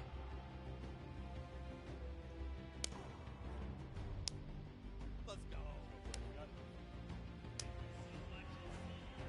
Going on there, and now what we're doing right now, hanging out as they walk back over, just brilliantly done there from RTA, Magma, Chappie, Gotaga. The teamwork from them was just on point. You talked about it, all 4 strong players from Gotaga, and they're happy with the final result, and that puts them immediately into contention because it's cumulative prize point to find out who will take that first silver llama and kind of get a leg up for the rest of the creative final. I actually want to touch on something that, you know, was kind of interesting. He called Ninja's capture point the green point. These guys are like that focused here. He's like, okay, we know who's kind of farming which ones. And they're shutting players down, shutting down their competition so that they can take these sets. Well, that's the next step, right? As soon as you're immediately in there, and that's the big part for Sky Station that I enjoy, is you have the ability to see where the other opponents are in relation to you for score. So if you want to go and try and make somebody's life difficult, you might not be maximizing your points, but you can effectively help your team the most by just denying the other guys and being like, hey, you don't get to play this. And occasionally, if you put enough pressure on them, maybe they default to rotating the other way. Maybe they go somewhere longer. Maybe they have to wait and only pushes forward. All of those are advantages you can get by just putting pressure on another team. And there's so many different layers, and I think when we see the remix for this, it's gonna get even more exciting. Yeah, don't forget, guys, here and at home, there's a remix version. We have some nice twisted surprise that we will see unfold as the day goes on. That was just our first iteration of this round, and honestly, it was a great set. But that just leaves us with the question, too. The Funky Fighters, they had an amazing opening, right? Second place is great. You get big prize bonus for that. You win game 2, and then you kind of flop game 3. Depending on where they went, their average might have really been anchored down. Yeah, that ends up being really, really, really harmful. But luckily there, if you're in the 4th to 8th range, there's no additional, I don't want to say penalty, because they're all getting $10,000 for the match in of itself. So there's just no additional gain after that fact. You're still able to stay par. So 4th would have been just as bad, but 8th, you're kind of looking like, oh, that'll really bring down the average. It's not the worst case scenario going on there. So they should still be at least in the running, but you can't be comfortable. No. Like, not at all. It's so incredible, and now we are going to go over the stage. We have the results, and your set 1 winner is the Funky Fighters. The last match was not enough. The singular win in the double goes over to them. They will have that first silver llama, and there he is throwing it up, and I mean, you gotta be happy for him. They did it. I thought maybe it wasn't enough, but it was. Love this celebration right here. You kind of are like, it's a little, I don't want to say like bittersweet there, but it's like, oh, you kind of like get pushed out in the last game, and then boom, you get it. But now the silver llama, but they're happy. They realize, and the big thing, that gives them a leg up for the rest of the competition. If they can win the next match, another team has to win both of them. But such a great job from the Funky Fighters, sticking to their guns, staying with the strategy, getting 2 top 2 plays finishes, one of them being a win. I actually love this right here. They're all getting together, showing team harmony. They're clearly happy. They take the first set. That's amazing. They're off to the right start, really. They can get another 1 or 2 of those, and this entire creative finals is theirs. Well, and again, we talked with Tomoya beforehand, and he was like, yeah, we're really confident when we can get in the races. We want to be on that world run. We know we can do there. We have some really good runners, and then they turn around and do that? Sky Station Showdown? Yeah, I was just going to touch it. I was like, you know what? Yeah, this wasn't even their strong suit, right? He did a death run at some point as when he recruited his people for this creative challenge. So for him to take what might be one of our, you know, toe-to-toe PvP sessions, that's actually crazy. And here's the team standing, Sundown. Yeah, look at the final team standing. So Llama Record Code do just get edged out by $1,500 there. The Funky Fighters, you can see on the right-hand side, have been awarded that silver llama. Rounding it out, you have Raven's Revenge in the top 3, Cuddle Crew and Little Whip Warriors both at 55, sitting in 4th and 5th. Fish Fam, Sunshine Soldiers, I almost got that one, 6th and 7th, and then 8th there are the Chicken Champions. But this is set 1 of 4. There's still tons of creative games to be going on. I mean, it's been so good, and like we talked about earlier, we have a never-before-seen map and game mode for you guys. Now, I know we released Prop Hunt. It's something that's kind of similar to that. How many of you guys have played Red Light, Green Light at some point in time, right? You've been there, you've done it. I know, whether it might have been a little while ago. Junkyard Juke is a red light, green light prop hunt version where you will have 2 teams sitting up as guards, 6 teams running. It will rotate through every single one of the rounds, and here you can see how to win. You have to dodge those guards, sprint into the center, and incinerate yourself in order to get those points. There are 4 rounds per match, Monster, and how do they score? Yeah, but also, before we get there, you only get to be guard once. And while you're guard, you do not accumulate points. But yes, the points come in through the props themselves. So when you are on the prop side, you want to choose small, medium, or large objects and try and get it to the incinerator under the guard tower. So it's actually really difficult. And like you said, it's a hybrid. It's a red light, green light / prop hunt style. And this is a pretty tough game mode. We've played a fair amount of it. I got my hands on it. This is actually a lot harder than it kind of sounds. So it's something that is just completely different. I don't know how many of you guys have played Prop Hunt. Definitely check it out. It's on the Creative Islands. It's a lot of fun, but this brings an additional aspect to it. The guards are able to have the denial. You're able to plan routes out, and you can have strategies, right? So, hey, maybe I want to run all big props the whole time. Don't give it away. Don't give it away. There's tons of different things. Let's check out the format and see what these guys, how they're going to go through, what the map looks like, and really get an idea of how the game is played.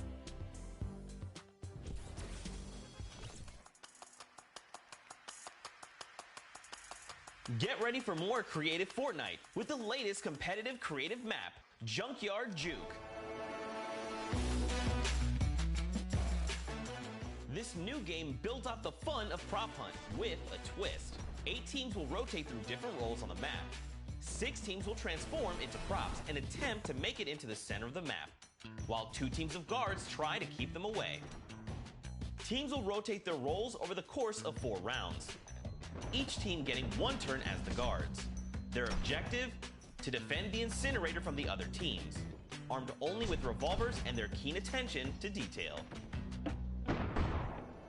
During each round, teams of props will earn points by reaching the incinerator in the central pit.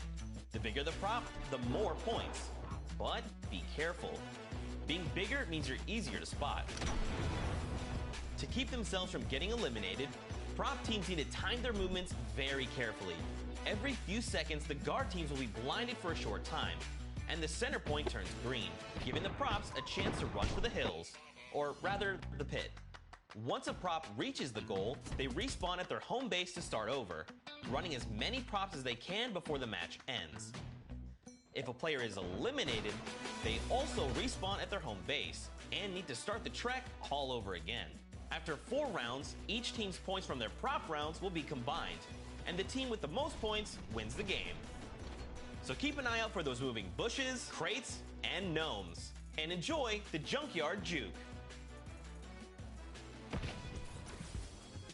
Thank you so much, Zeke, for that update. That's Junkyard Juke, something that has never before been seen. It looks kind of a little simple, but it's wacky, it's fun. There's a lot of small little minutia that go into it, things you can min-max on, and also there's just a level of ridiculousness that I enjoy so much. Just seeing somebody turn themselves into a literal dumpster and then try and weave their way past, it's a lot of fun. Let the memes come to life here as your favorite. Whoa, you talking about my gameplay again? God, that's so rude.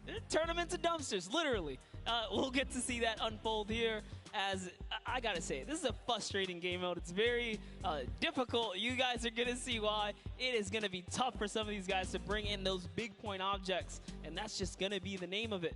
Who can score the most here? Who can score, and how well are you playing defense? How well do you coordinate? Who is watching the right angles? And it's, again, it's going to be interesting to see. do they switch up their strategy after from game 1 to game 2? Because there's so many different things you can do. But we are about to have the world premiere of Junkyard Juke. We are getting into set number 2. The Funky Fighters have 1 silver llama. Who will get the second? We now are in to set 2, match 1, and right away you can see Chappa, Gotaga, Magma, and RTA of Raven's Revenge, and then the Little Whip Warriors, Ninja, Taco, Taldak, and FaZe Kaz taking their shots off. Now, fun fact, the screens are there. You can't see, but you can shoot through them. So don't be afraid to take some shots. I mean, we know the trick shotters will. Yeah, some people are already shooting. They figured that part out. It looks like Chappie hasn't quite yet. He's kind of looking. He's just blind shooting. Oh, there it is. Now he's firing through. He's noticed, hey, these are not ricocheting off of this curtain here. I can fire right on through. So you want to stop them. You want to force stop them. You want to also kind of memorize the map and the lanes. And right away you can see as soon as the blinds go down, people go. But the first points are starting to come through as Lachlan is able to get in. Hand of Blood's team, the Llama Record Co. also able to get a 10-pointer and then a 5-pointer, following it directly behind. Oh no, it was another 10-pointer. So we already see some of the props having successful runs. Look at him go. There it is. You saw a big old truck kind of sneak on by, and these objects are slipping right underneath. But who knows how long that'll last. Here's Scissors. You gotta park it. You gotta stay still.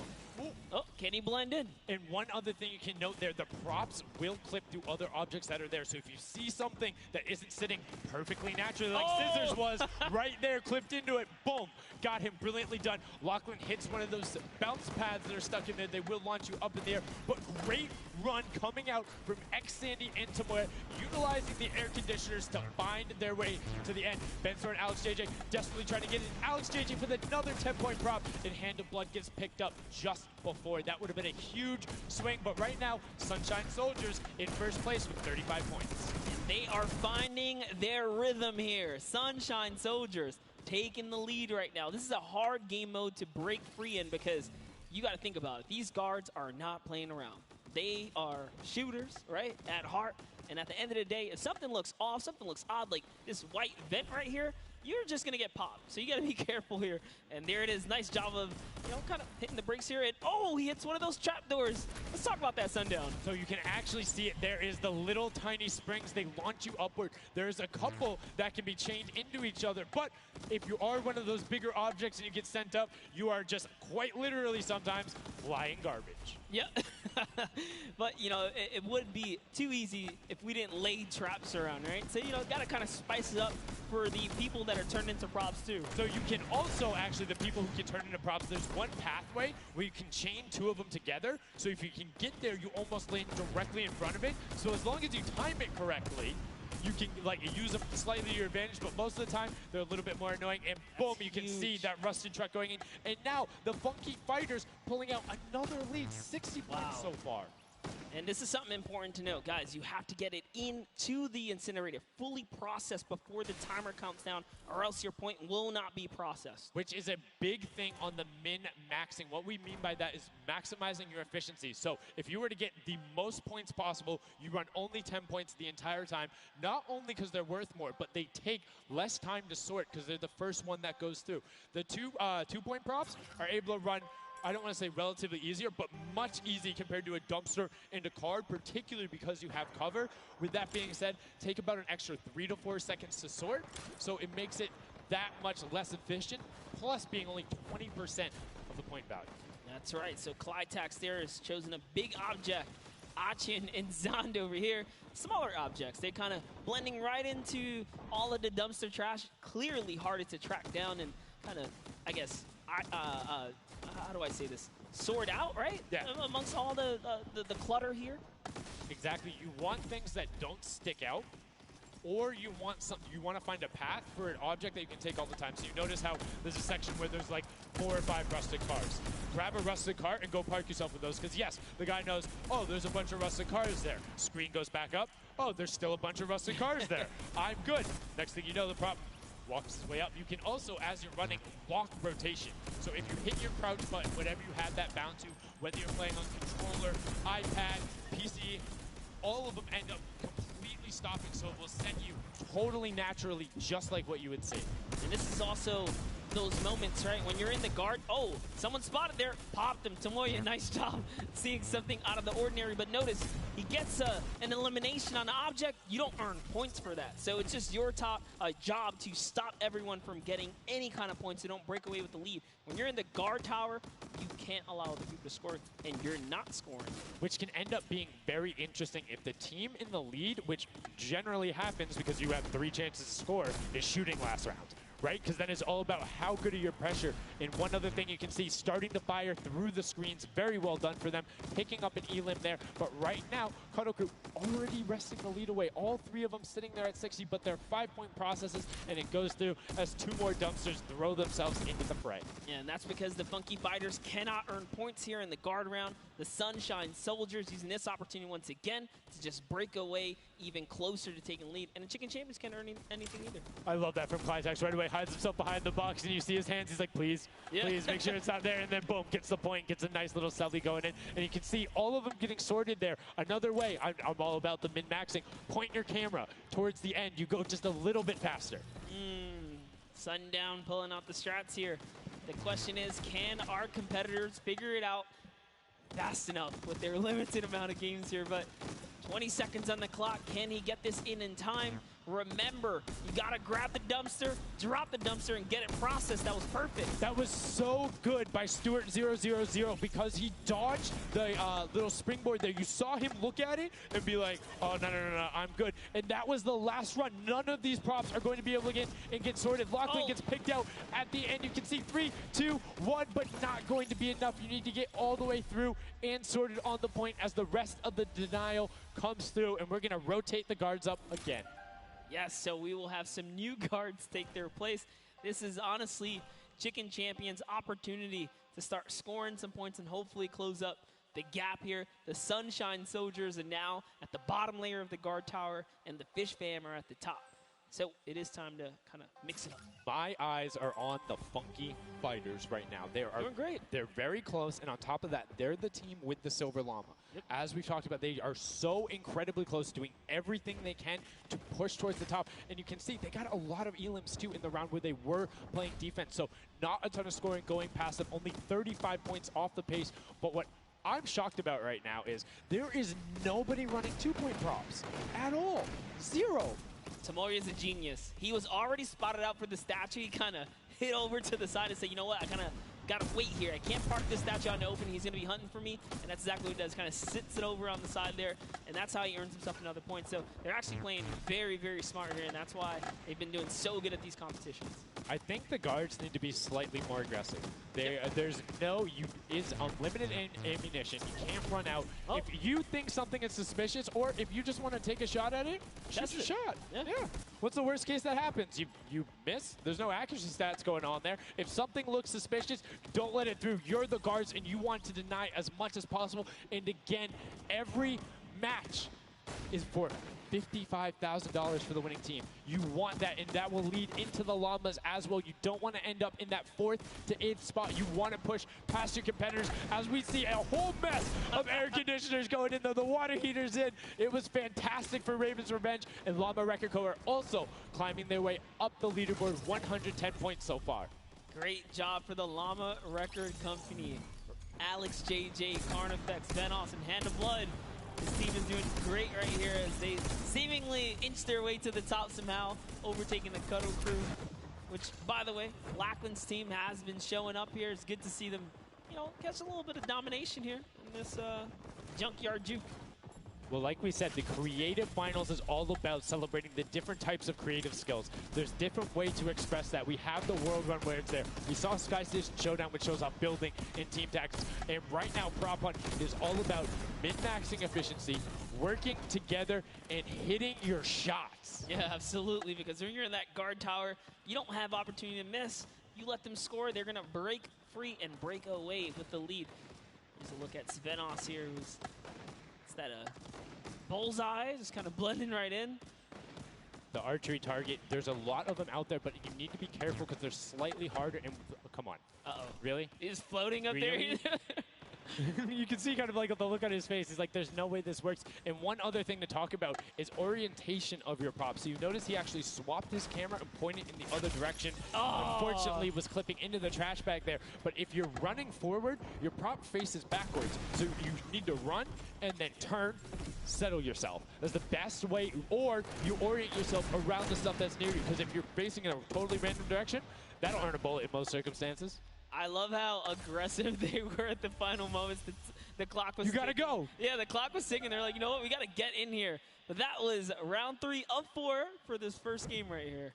And, you know, it's kind of going either which way. So if you've already had your shot at the guard tower, you're safe. You're good. You can keep getting points. But if this is your last opportunity, you're in a guard tower, that's all the points you got. That's it. They have to hold strong. So this is where it really comes into mind who is running, who is in the tower, and what does the scoreboard look like. So right now we can see right away Llama Record Co. is up there, and I believe it's with, I didn't see who that other team was. When we pan back over, we'll call that out. But Llama Record Co. is in first right now, and I think Cuddle Crew is with them as well. So it's typical that the top 2 would be up there, and it is. The top 2 teams are in the guard tower. So right now, everyone needs to unseat them. Otherwise, they will take this first match of set 2. I'll be honest with you, it's a pretty big lead. That's a substantial lead. Whoever is left in the game, the Sunshine Soldiers, the Funky Fighters, the Chicken Champions, you got to bring these big items through and do it successfully with the limited time left in this round right here, because if not, it's going to be hard to catch up to that 150. We're starting to see a little bit more consistency right there. And look at Svenos shooting. He's just shooting everything. He's not worried in terms of going through there. Does hit one elim, fires the shots off going through, trying to look at just anything that he thinks doesn't look normal. Anything that maybe not have been there before. It's like one of my favorite things, watching him just shoot the boxes like, what's that? Was that there? Was that there? Was that there? Was that there? He's just taking his shots. That's exactly what you got to do here if you want to hold this lead here. And that's why they're dominating. You can see the no hesitation really coming out of them, and that's why they have the lead right now. And it's great. It's great that they're hitting his shots. It's great that Svenos is holding it down. But the Funky Fighters, we talked about it, eyes on them, already up to 120. One more 10-point prop will put them past. And unfortunately for Ninja there, does get hit on the springboard, but gets in anyway, so just a little bit of time loss. A great shot from Lachlan. My lord, I barely even saw that. Poor Turtle from Australia hit a springboard, and Lachlan shut that down. His fellow Australian brother right there. Very nicely done. You don't want to hit those springboards, man. And now you can see 125 from the Funky Fighters. They're doing everything they can to overtake. They want this match victory. They want to keep the momentum rolling. But the Cuddle Group is doing a great job of picking up targets and running their timeout, getting some both right as they get out of spawn and before they're about to score, which the waste of time is even that much more efficient, but unfortunately not finding anything there. Yeah, Lachlan is really not timing his kind of rotations and reloads properly. Notice he's not also utilizing the shooting through the curtain factor there. He's kind of holding himself back. That's why you saw him with a couple elims right there. But you got to put that pressure down, lock down these lanes so that they don't just get like free rotations through, right? And again, we talked about it a little bit. I'm very surprised nobody is consistently running 2-point props. You can get them in close to every run if you pick the right path and you take the covered angles. It's very difficult to stop them, particularly with the smaller hitbox. But so far, we've only seen 2 scored. Yeah, and I like that. Cuddle Crew right there, 130 points. This is their time. Cuddle Crew still doing really good defense right here. Oh no, but you know, Cass's curse. I feel so bad. Chicken Champion comes up out of nowhere, takes that one right away. Able to get him there, and now the Funky Fighters 5 points out. Anything going in will be enough, and the time ticks over. They didn't get it in there. Oh. Did they get it in there? They might have got the 5-point right at the end, but no, wasn't enough. Llama Record Co. on the defense says, lock it up. We good. Brilliantly done from them. And that's what I'm talking about. When you're sitting there on defense, you know exactly how long you need to keep them out. Exactly what you need to do in order to take the victory. And no surprise there, the guys who are all about that apocalypse game mode during the creative trials, able to take home the very first match ever on Junkyard Juke. That was well played. Valiant effort for everyone that participated in that run right there. And it was a close one. 150 points to the contender having 145. Just 1 point. One small radiator. And this is what I'm talking about, where if you had one person who is running just 2-point props there and got their successful runs at the end, they would have it. That's 3 successful runs. That takes about a minute, and you could have collected it. So go ahead. Nobody opted to do it. Maybe some of these guys need a little help here. Let's redo this. What would you suggest here, Sundown? I don't want to say suggest, but I had an opportunity to play a decent amount of it. I'm a big fan of kind of adjusting based off of the scoreline. So if you're seeing you're able to consistently keep running 2-point props, get the guaranteed points. If somebody's playing really good defense and you're not getting 10-point props in, you need to pivot away from that strategy. Because getting any points at all is better than none, and particularly if you waste a run on a dumpster where the entire time you're going and then you're stopping, and then you're going and then you're stopping. Eventually, even if you get all the way to the end, sometimes it's not enough, right? And then you've wasted that 35, 45 seconds, 3 rotations to get just there, whereas you could have grabbed the burger, grabbed the bucket, and ran the entire time, weaved around, trying to like catch a good area, as we saw with the statue, able to hide around a corner. So would love to see in the next match a little bit more, I don't want to say like determination going into it, but be a little bit more deliberate. That's right, but let's go on and hear from some of the deliberate actions over with Zeke, down with our winners. What's up, guys? I'm hanging out with the Llama Record Company. They took away the prop hunt 5-point lead. You guys locked it up at the very end. And Blood, I'm going to start with you. And one person I want to call out specifically is this man right here, Svenos. Very tall, tallest man on the planet. It feels like this guy's a very good pick for your team. And I want to know why him, and then also why you picked these other 2. Yeah, I mean, I picked all those guys because this game mode is all about skill. There are no random things in it. You need good aim, you need decision making for sure. And Svenos, I mean, he's like a Spano. He really likes Spano. That's kind of the best city in the world. And that's why I picked him first, for example. Okay, now Svenos, I'm going to put you on blast for a second because we've known each other quite a while. You know, I'd like to believe that your creativity is what allowed you to win. Let's think back to the time where you wore an entire green outfit and you danced and had a galaxy over yourself. Do you feel like that galaxy and that kind of creativity helped you get this dub? I don't know what you're talking about, mate. I think people at home that watched, you guys probably know exactly what I'm talking about. Let's go over this way now. What did you think about that game? Was it what you expected? Was it different? Did it catch off guard? Were you ready to just jump into it? It's enjoyable. Once you get the hang of it, it gets a lot easier. You just got to work out who's good at aiming, which team's on the tower, and after that, you're good. All right, final question. Do you think you have what it takes? Are you gonna? Is the Llama Record Company going to be the team? You think someone else is standing in your way, or is it all you guys? I think it's going to be all us, yes. There you go. Man, a few words, that's all they need. Gentlemen, thank you so much. Best of luck going forward. Back to you guys on the desk. Thank you so much, Zeke. Another brilliant performance there coming out of the Llama Record Company. We talked about their versatility. We talked about how quickly they pick up competitive matches. But this is what happened in the first set, right? They were there. They were confident. They're like, yeah, once you get it, it's easy. And then all the other teams immediately caught up. So it'll be very interesting to see if that same story from set 1 is what's happening in set 2. Yep, that's right. Alex up there said it best. You know, he had the confidence. He felt good in those final moments. Hey, you know, once you figure out who's aiming, maybe just avoid them. Yeah, I mean, if somebody is hitting all their shots, you need to take a different route. You can't go and continuously challenge them because, again, we talked about that. If you waste all the time to run through and the guy hits a lucky, or I don't want to say lucky blind fire, but a consistent blind fire through there, don't keep running that way. But like we said, this is the first time seeing the Junkyard Juke mode, and we talked about the prop hunt mode earlier, but you can play it live right now in-game. There's an LTM that's available only for this weekend. Let's check it out.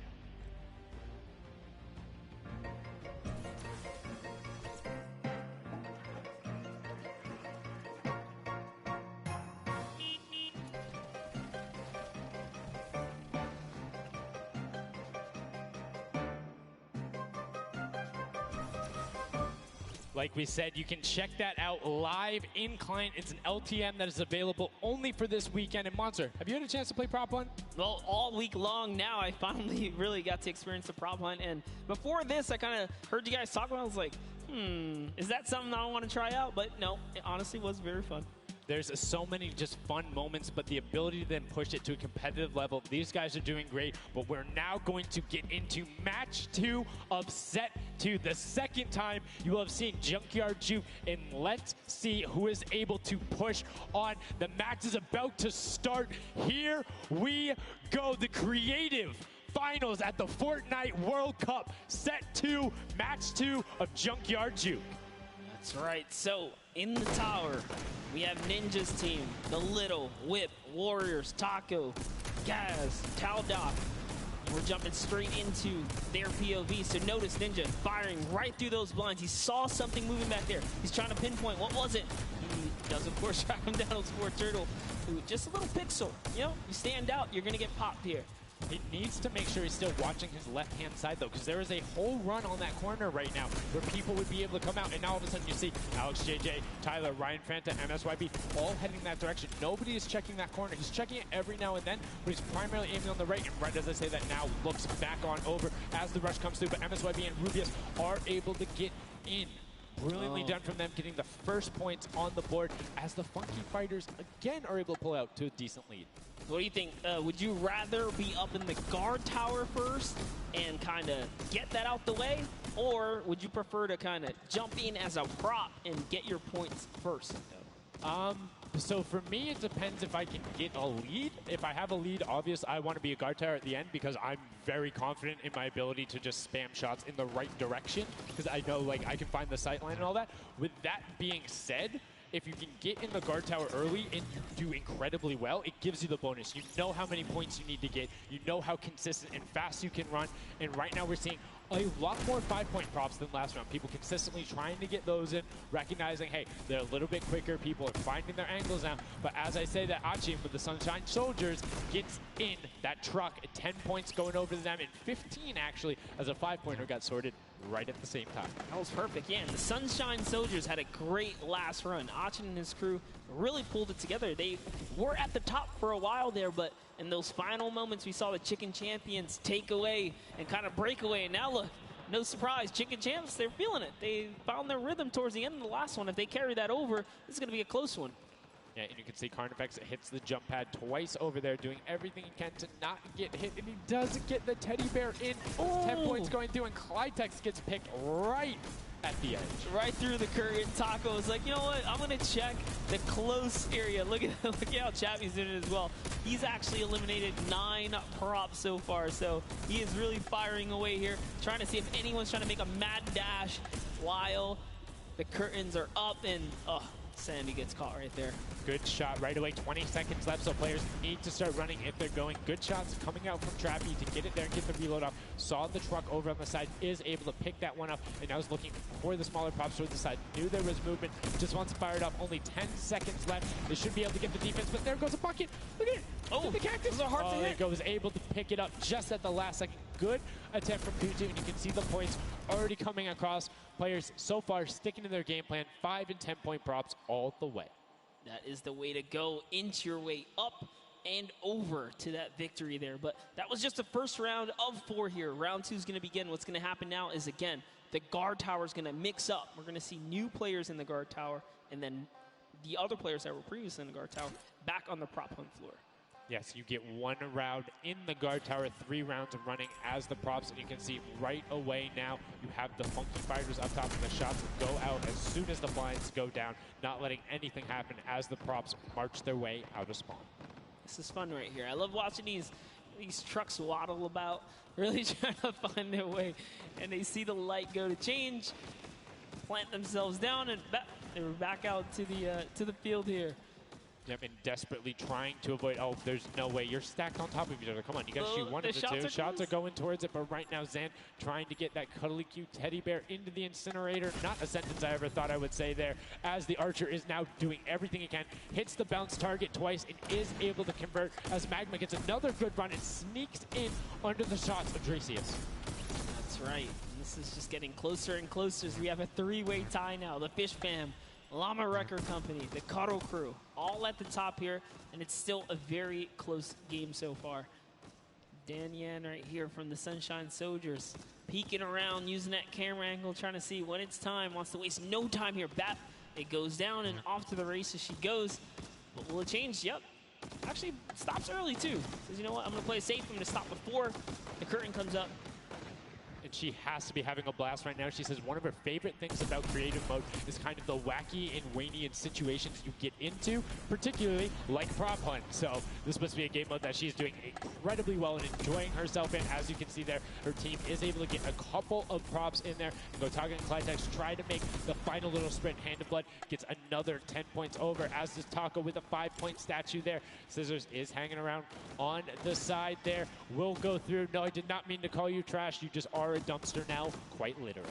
Quite literally, but oh, the rage. I read the lips. He said, I was so mad. He got taken out right there. And I like this. Let's see how he decides. He's going for those 10 points, though. Notice he went straight to the right for the big objects. That's the risk. That's what it was about. That's what happens. You need to be careful not only of the fact you're bigger, easier to see while you're moving, but you need to find a blank space in order to set down. Can't be clipping into anything else with 45 seconds remaining in round 2. And you can see Svetos a minute before the guard looked at him. He's like, I don't, nah, I'm out. Right there. And right now, relatively top heavy. 70-70, and as I said, Fishfam does get their 80th point, but Lachlan hanging out on top of the Rebel, 28 seconds left, does find an angle that you know, no he actually really didn't watching. park either. He just jumped on top of it. You know, I haven't been to this section here where all the vehicles are. This is the section I'm talking about, where you can grab a burger in a bucket, go out, and not expose yourself except for during one period. And as long as you either full run the time through, or you opt to sit still during that time, then you're good. You will score literally every single run. It's just you have to be a 2-point prop, and you have to go to that exit. Oh, Danyan right there, unfortunately, couldn't push through in those final moments there. And that was round 2 of 4. As we are looking to get into round 3 next.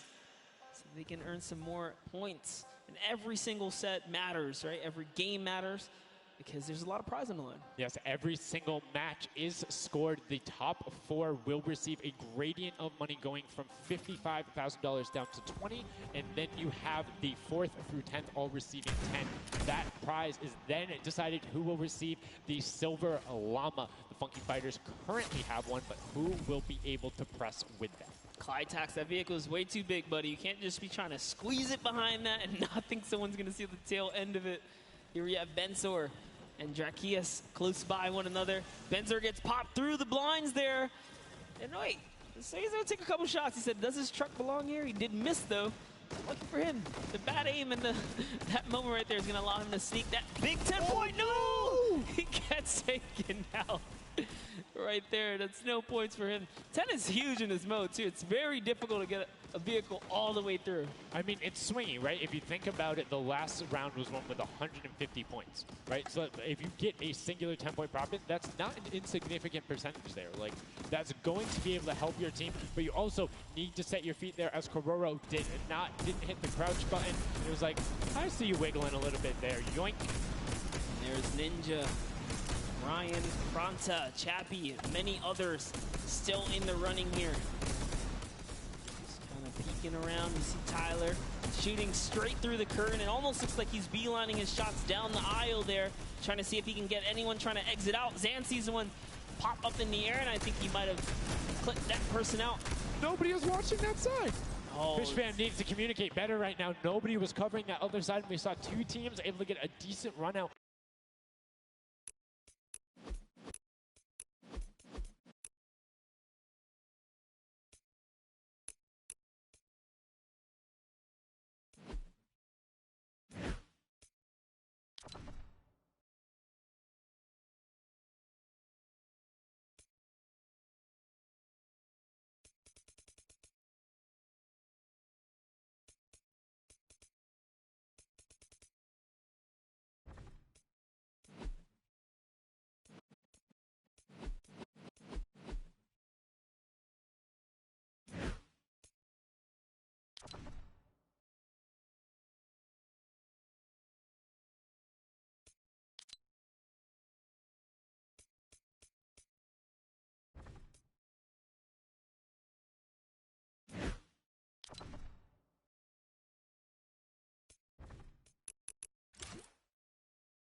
For the Llama record is fully processed here, so now he's at 130.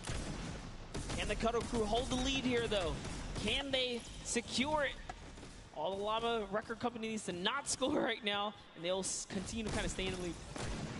And you can see Scissors is hitting a ton of shots. They're trying to get the retribution as the guard, and now we're heading into our final round of match number 2. So we'll see who the guards are, see what the stakes are, and who will be able to take that #1 spot. Again, first place, $55,000, and that much closer to Silver Llama #2. And again, we have the Cuddle Crew and Llama Record Co. up on defense. Let's check out that scoreboard. And Cuddle Crew, Llama Record Co., first and second. Who will be able to overtake them? And they are so close to 5 points separating. It's a battle for first and second now. Yes, Lackland and the rest of his team are trying their hardest. They have to stop people from scoring. The Chicken Champions get up. They can just easily snag this away. But for now, they know the Llama Record Company cannot. They can't take them over. Ooh, I thought he was going to shoot that car. He knew it wasn't there. Nice. Finds the box right around the corner and then gets another one right after. Blind fire through the shade as Rubius is looking to post up there. Spanish YouTuber trying to find a way in, trying to lead his team, and they've overtaken the Llama Record Co. with plenty of time and are tied with the Cuddle team. Any singular point now will put the Chicken Champions as our match 2 winner. They need one prop. That's right, they're so close here. Magma trying to hop on over. Who's it going to be for the Chicken Champions? Who's going to be? Do you think they get a 2-point prop? They have the scoreboard in front of them. They know they need only that. Do you think they run one in, or do you think they stay with what they're doing right now? Honestly, I think they're just going to stay with what they're doing. It's working. Why break the formula here? They have over a minute to do so. And just like that, they are going to sneak that will in be here. it. Yes, brilliantly done. They're overtaking them. And now the question is, can the Little Whip Warriors get enough in to catch them? It's a 25-point spread, but you can get that. You have 4 runners. You can get that in a single run if you're well coordinated enough. Will they be able to catch up, or can the Chicken Champions edge it out and be our match 2 victors? That's right, because the Cuddle Crew is now bumped out. The Chicken Champions are holding it. Little Whip Warriors have scored, though. 1 minute left here. Uh-oh. Raven's Revenge coming up as well, as is the Fish Fam. This is actually getting closer than we would have thought. They're close to pushing out the Cuddle Crew and the Llamas. Yep, and Little Whip Ninja also getting the 5 points there. Will be able to overtake. Don't forget, you don't want to end up 4th to 8th. It's all about at least breaking into top 4 to get a little bit of the differentiation there in the prizing. But the Chicken Champions are pulling ahead. They're keeping that 25-point difference so far between the Little Whip Warriors. Little Whip needs to find a coordinated run with 10-point props in these last 30 seconds, or they're not going to get it. Meanwhile, Bensor running that statue and trying to lock up everything he can for the lead, and he's being extremely patient with it. Taking a corner run, finding everything he needs to do. Little Whip does get a 5 and a 10, and they're still now only 20 points behind, but Bensor is going to be able to lock that one up from there. 5 points, 25, 15 seconds left. The Chicken Champions are sitting pretty. Yes, that's right. If the Little Whip Warriors don't score big right now with all big props, it's going to be all over in 3 seconds. And it's not going to be enough here because the Chicken Champions, they actually pushed the lead even further. Did you see what happened at the last second? They did score. No. Raven's Revenge grabbed a 2-point prop, hard ran all the way through, got it in, right? And then that pushed them from 4th into 3rd. When we talk about every little interaction mattering, that was it. But the Chicken Champions, one might be able to say that was excellent. They were able to tender defend that title for the match 2 victory and putting them in a good spot to contend for the set 2 Llama. You can see the excitement there on their faces as they just realize, hey man, we got this. We're in the running here. The Junkyard Juke could be ours. And you can see they're still talking gameplay right now. Like, they want to know, what can we do more? That play you did right there was awesome, but they want the next one because there's 3 matches for each one of the sets, and a win there would put them in a fantastic spot to get the 2nd Silver Llama. You need that in order to be in contention, and if they're able to split it up away and deny it from the Funky Fighters, the field's wide open. Yes, it's not over yet. That's just another team who takes a victory here, making it that much closer of a running so far. And we saw the Ravens Revenge kind of sneak up too. You need as many points as possible. The bigger the placement, the better the prize as well for the round, so you can't just give up either. You got to push it all the way to the final moment. And hey, hats off to whoever's call that was on Raven's Revenge. That was a brilliant decision, showing exactly why you're able to qualify for the Fortnite World Cup Creative Finals, why you're playing on that stage. Those are the big plays, but again, brilliantly done from the Chicken Champions. Consistent runs, stuck to their statues, stuck to their routes, and took the corners. And now we're actually going to have a chance to talk to our Chicken Champions, the Match 2 champions. Zeke has them up there on the top floor. Zeke, what do you got for us? What's going on, guys? I'm hanging out with the Chicken Champions, guys. That game was insane. Feathers were flying, and you guys clutched it up. Did you figure out the strategy? Because you guys were well and ahead of everybody else. Yeah, we practiced yesterday, and everything is thanks to this guy. This guy always goes for the 10 points, always, and he always gets it. So thanks to you, man. All right, then I'm coming to you, Mr. Carey. What was the strategy? How did you get the 10 points in there? Was it the same every time? Did you switch things up? Yeah, go for the 10 points each time and do the same strategy, and it seems to work. So in this intense game of red light, green light, were you like stopping early, or were you just like going as far as you could go and then waiting for someone to spot you and stopping, or what was your plan? I'm taking it very patiently. All right, now over to you guys. What do you guys think of this game mode? Has it been everything you thought it's been? Yeah, it's great. We had a game plan. We definitely did what we came to do, and that's what we expected. So. Very well executed. You did not lay an egg. All right, final question for you. I want to give you the chance to tell the world, you know, all the fans something. What do you want to tell them? Thanks for the support from Spain for the other world, and my team is it's good in this mode, and will we win the next match? There you go. The excitement is real. Gentlemen, congratulations. Best of luck going forward. We're sending it back your way.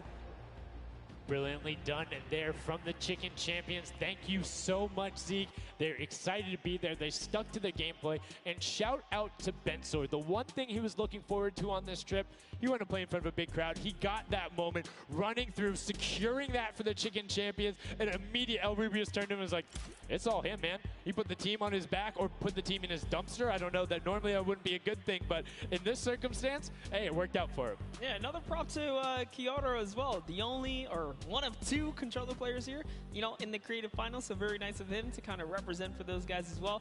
And again, just showing that he's got the moves out there. He had the moves, was able to find the right angles, and now we've seen some developments from match 1 to match 2. Yep. What was the big thing that stuck out from you that was different? In that last one, honestly, finally seeing someone pick up those 2-point props, right? Using those. Those are points right there. But with that, we'll jump over to Bala. We'll take a fun look at some of the things that developed in our last few moments. Thank you so much, guys. Yes, the Junkyard Juke is developing nicely. Everybody's starting to figure out what all the different tools and props they have available to them. So with that, we're going to hop into some of the tips and tricks that I've seen from the Junkyard Juke so far. We can roll the clip right now as all these players. The first thing I want to point out is there are these springboards. Unfortunately, Dan Yen gets picked out of the sky there. Not too happy about that. But moving on to Tomoya using the statue. This is one of the interesting scores I saw with the statue. Those higher point objects being useful. Scissors here with the springboard. The recovery and just barely doesn't get into the incinerator at the last second. And then here we have Tomoya. No, sorry. We have, again, just an awesome run towards there. Looking like a scene out of everybody, you know, crossing the street at the same time. Here's Tracius hitting some amazing shots through the black. And then he just continues shooting, just hoping that he can get a shot. This is the other team, the Cuddle Crew, doing the same thing, but then also synchronizing, making sure they have coverage on all angles. Finally, Tomoya made some amazing calls. We'll listen to them in a second, but this is what he did. Always timing it perfectly so that he can get in and make sure that his teammates also go at the same time and make it into that incinerator. So we're gonna head and listen to what those communications were like from Tomoya and team. In this one, they made sure the countdown was perfect. 1, 2, 3, 4, 10. I got 10. I got 10. We are 10. We are both 10. 1, 2, 3, 4, 5. Stop. Oh, they kill me. If they don't kill me, I score 10. Don't 1, 2, 3, okay, I got 5. I got 5. I got 10. No, he killed me. we are strong team. Yeah, I scored 0 in the second round, that's the problem. I scored 0 in the first one, so. Like, we are all close points. There you go. The Funky Fighters, you know they won the first Silver Llama. We're going to see if they can win the next one. We've got one more match here on Junkyard Juke to go, and we'll see who will come out on top with the Silver Llama from this. Guys, back to you.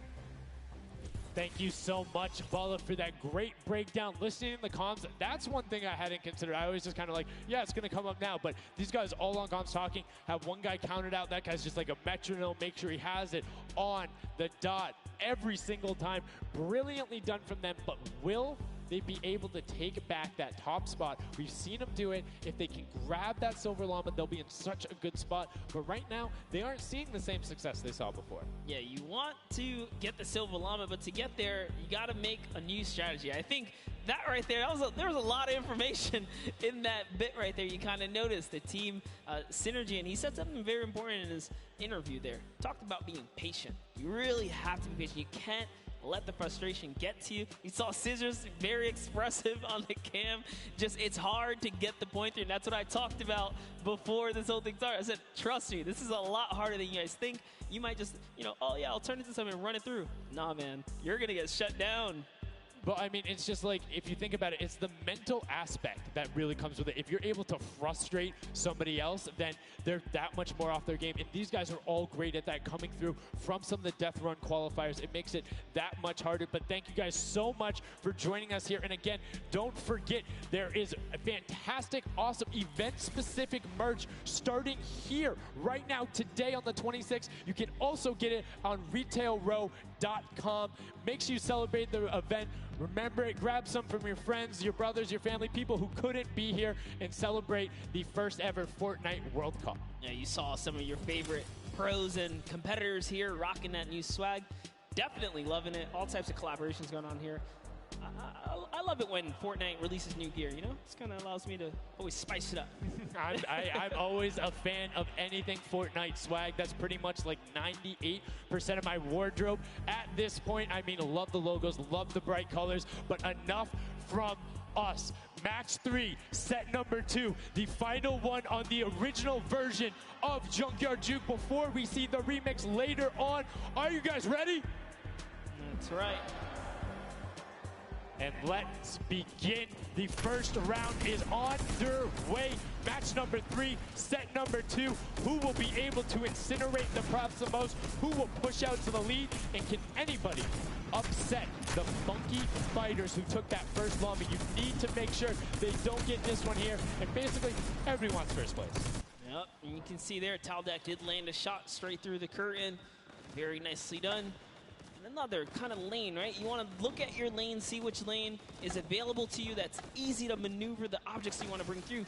Clytex, for example, here is using a bear. There are no bears in this section, but he says, you know what? It's all good. I can sneak this around. So the big thing with the bear, though, that you don't really consider is the coloring of the background. You're in the junkyard. You're a little bit in one of those desert biome situations. There's a lot of kind of muddle grounds and origins around there. It makes it that much harder to stick out. However, if you if you're grabbing the snowman, you're just really flexing on everyone. It's like, yeah, I'm a snowman. I'm a snowman in the desert, and I'm going to score on you. That's pretty hilarious because, you know, we haven't seen anyone pull out the weird objects in the back end for good reason. There are a couple other fun ones back there. If we get a pan around later, you'll probably notice a big old snowman or something like that. But with all this money on the line, there's no way everyone has time to play around like that.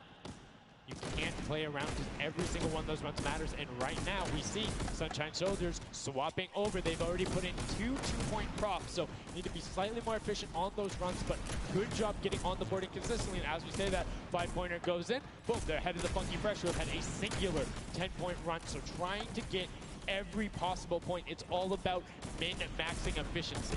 Honestly, the Little Warriors are doing a great job at defending here. They all have a ton of eliminations. Taldeck at 6, Taco at 5, Kaz and Ninja both tied at 7. That is pretty good. They're shutting down all of their lanes. These guys are not here to play. Remember, as you're a guard, you don't accumulate any points, so it's good. They're knocking this out the way, and they're doing a great job defending. keeping them out, making sure you find the right lane angles, and also sometimes just putting shots out in the right spot. You just need to be able to consistently deny as much as possible. And Taldog, that was sick! I was like, are you behind that? Yep, what's that? Didn't see that there before, didn't see that either. Taldog doing a good job so far, spotting things through the curtain. Let's see if he can find another here with a random shot. Oh, something landed. That's why you don't want to hit those spring traps there. They make it so difficult when you're a larger object coming back down because it's just so much motion on the screen. When everything else is still, if you see that thing falling through, like, it's an easy shot. And particularly for all of these players up there. I mean, Gotaga and Crew, everyone on Raven's Revenge, him, Magma, RTA, and Chappie, all have been able to hit their shots. And then, I mean, Little Whip Warriors is a team of pitcher shots. That's right, and there it is. Last opportunities to make a point have just concluded, and that was the first round. There are 4 of these, so we're going to switch up the guards now. Little Whip Warriors get a chance at, trying to earn some points, and as do the others. The next round will begin. That dragon's so cool. That's so cool. Look at that. Yo, almost looks real. Yo, shout out to the observers. That shot right there, that's really cool. Big fan of it going out. And as you can see now, round 2 is underway. This is the final match on Junkyard Juke of set 2. And right off the bat, 2 archery targets and a water heater marching on out. Yep, that archery target is worth 10 points, though. So if you can bring that all the way through, it's one of the, I guess, smaller, large point objects. Magma doesn't even care. He's impatient. He saw the blinds open up. He just kept going. Svenoff did pump the brakes, though, even right here. And notice, stops it very early. He's just trying to blend in and get as many points as possible right here. Ooh.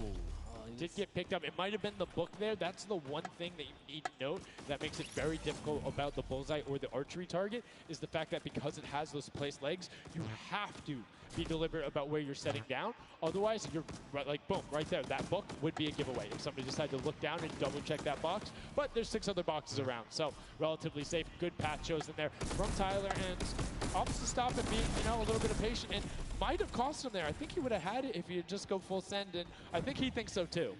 It makes me laugh to see him scratch his head, his jaw drops like, oh, being so close and not making it through is so unfortunate.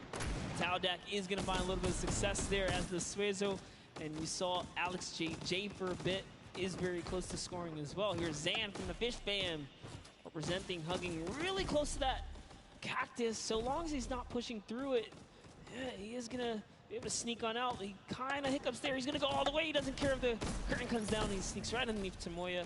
And his team up top, Funky Fighters, are at 35 points now in the guard tower. They can't earn any more. And that was a great run there by Zandy. Now you can see Svenos waiting for the blinds to go down, making sure he can find an angle, and then pushing in towards. Needs to be careful of that spring right there, but doesn't matter. Gets picked up anyway as he's like, hey, there wasn't a card there before. Alex JJ now looking to find a run. You can see Fish Fam and Llama Record Code currently hanging out at the top, but again, haven't had the chance to be up there, so can be expected. Alex JJ now 2 targets, both running out. Good stops at the same time, but particularly if you have 2 people taking the same path as the same item, it kind of has a little bit more of a benefit because you're like, yeah, those were both there behind. There's no way those are both props. That's what I was going to say. I was like, you know what? Honestly, if you see a bunch of the same things, they blend in a little more. It's when something's an oddball that you really start to shoot. So maybe it is a good idea to time it, right? But there's split spawns, so you don't always consistently. There's different spawn points around the map that have the different exits as you go out, so you can coordinate with a teammate. Or what you can also do is sort of bait somebody else to do it, right? So you see somebody who's running an archery target, and you're like, okay, I'm just going to grab that too, and then you follow their path. And if they get picked up, oh, well, you look slightly more natural, particularly if you're that much more patient. And you can see Svenos is actually doing that right now with Carnifex, both of them going into the box. Svenos does hit the spring, is hanging out behind the car, and will get the score. That was a great run for him. Yeah, he actually recognized where he was not looking down in the right direction, so he took advantage of that. Funky Fighter let his guard down for just a second there. He did manage to sneak on through, so that was the big point there in the final seconds as this round is now coming to a close there. Next round is going to begin. We're going to switch up the guards. Take another look. And no dancing, just props and shots going out from the guards. Round 3 kicking off in the final match of set 2 at the Creative Finals. Who will be able to take that second silver llama? And right now, you see Bensor is going in for the 10-point prop right away. Kutu does get the Mimic, but then opts to go for a different route as players are starting to feel a little bit of the pressure here. You can tell they need to score points. It's the first time we're starting to see some gnomes out there and another teddy bear on the run. That's right, Kantaka represent here. He's putting himself straight behind every object that he can. I love that they're using the smaller objects. It's so much easier to score with those. When you bring those big ones out, it really is hard. He actually put himself inside the truck. You see that? He's following Kuta so close here. Just gotta use him as bait, really. As you get behind him, he's safe.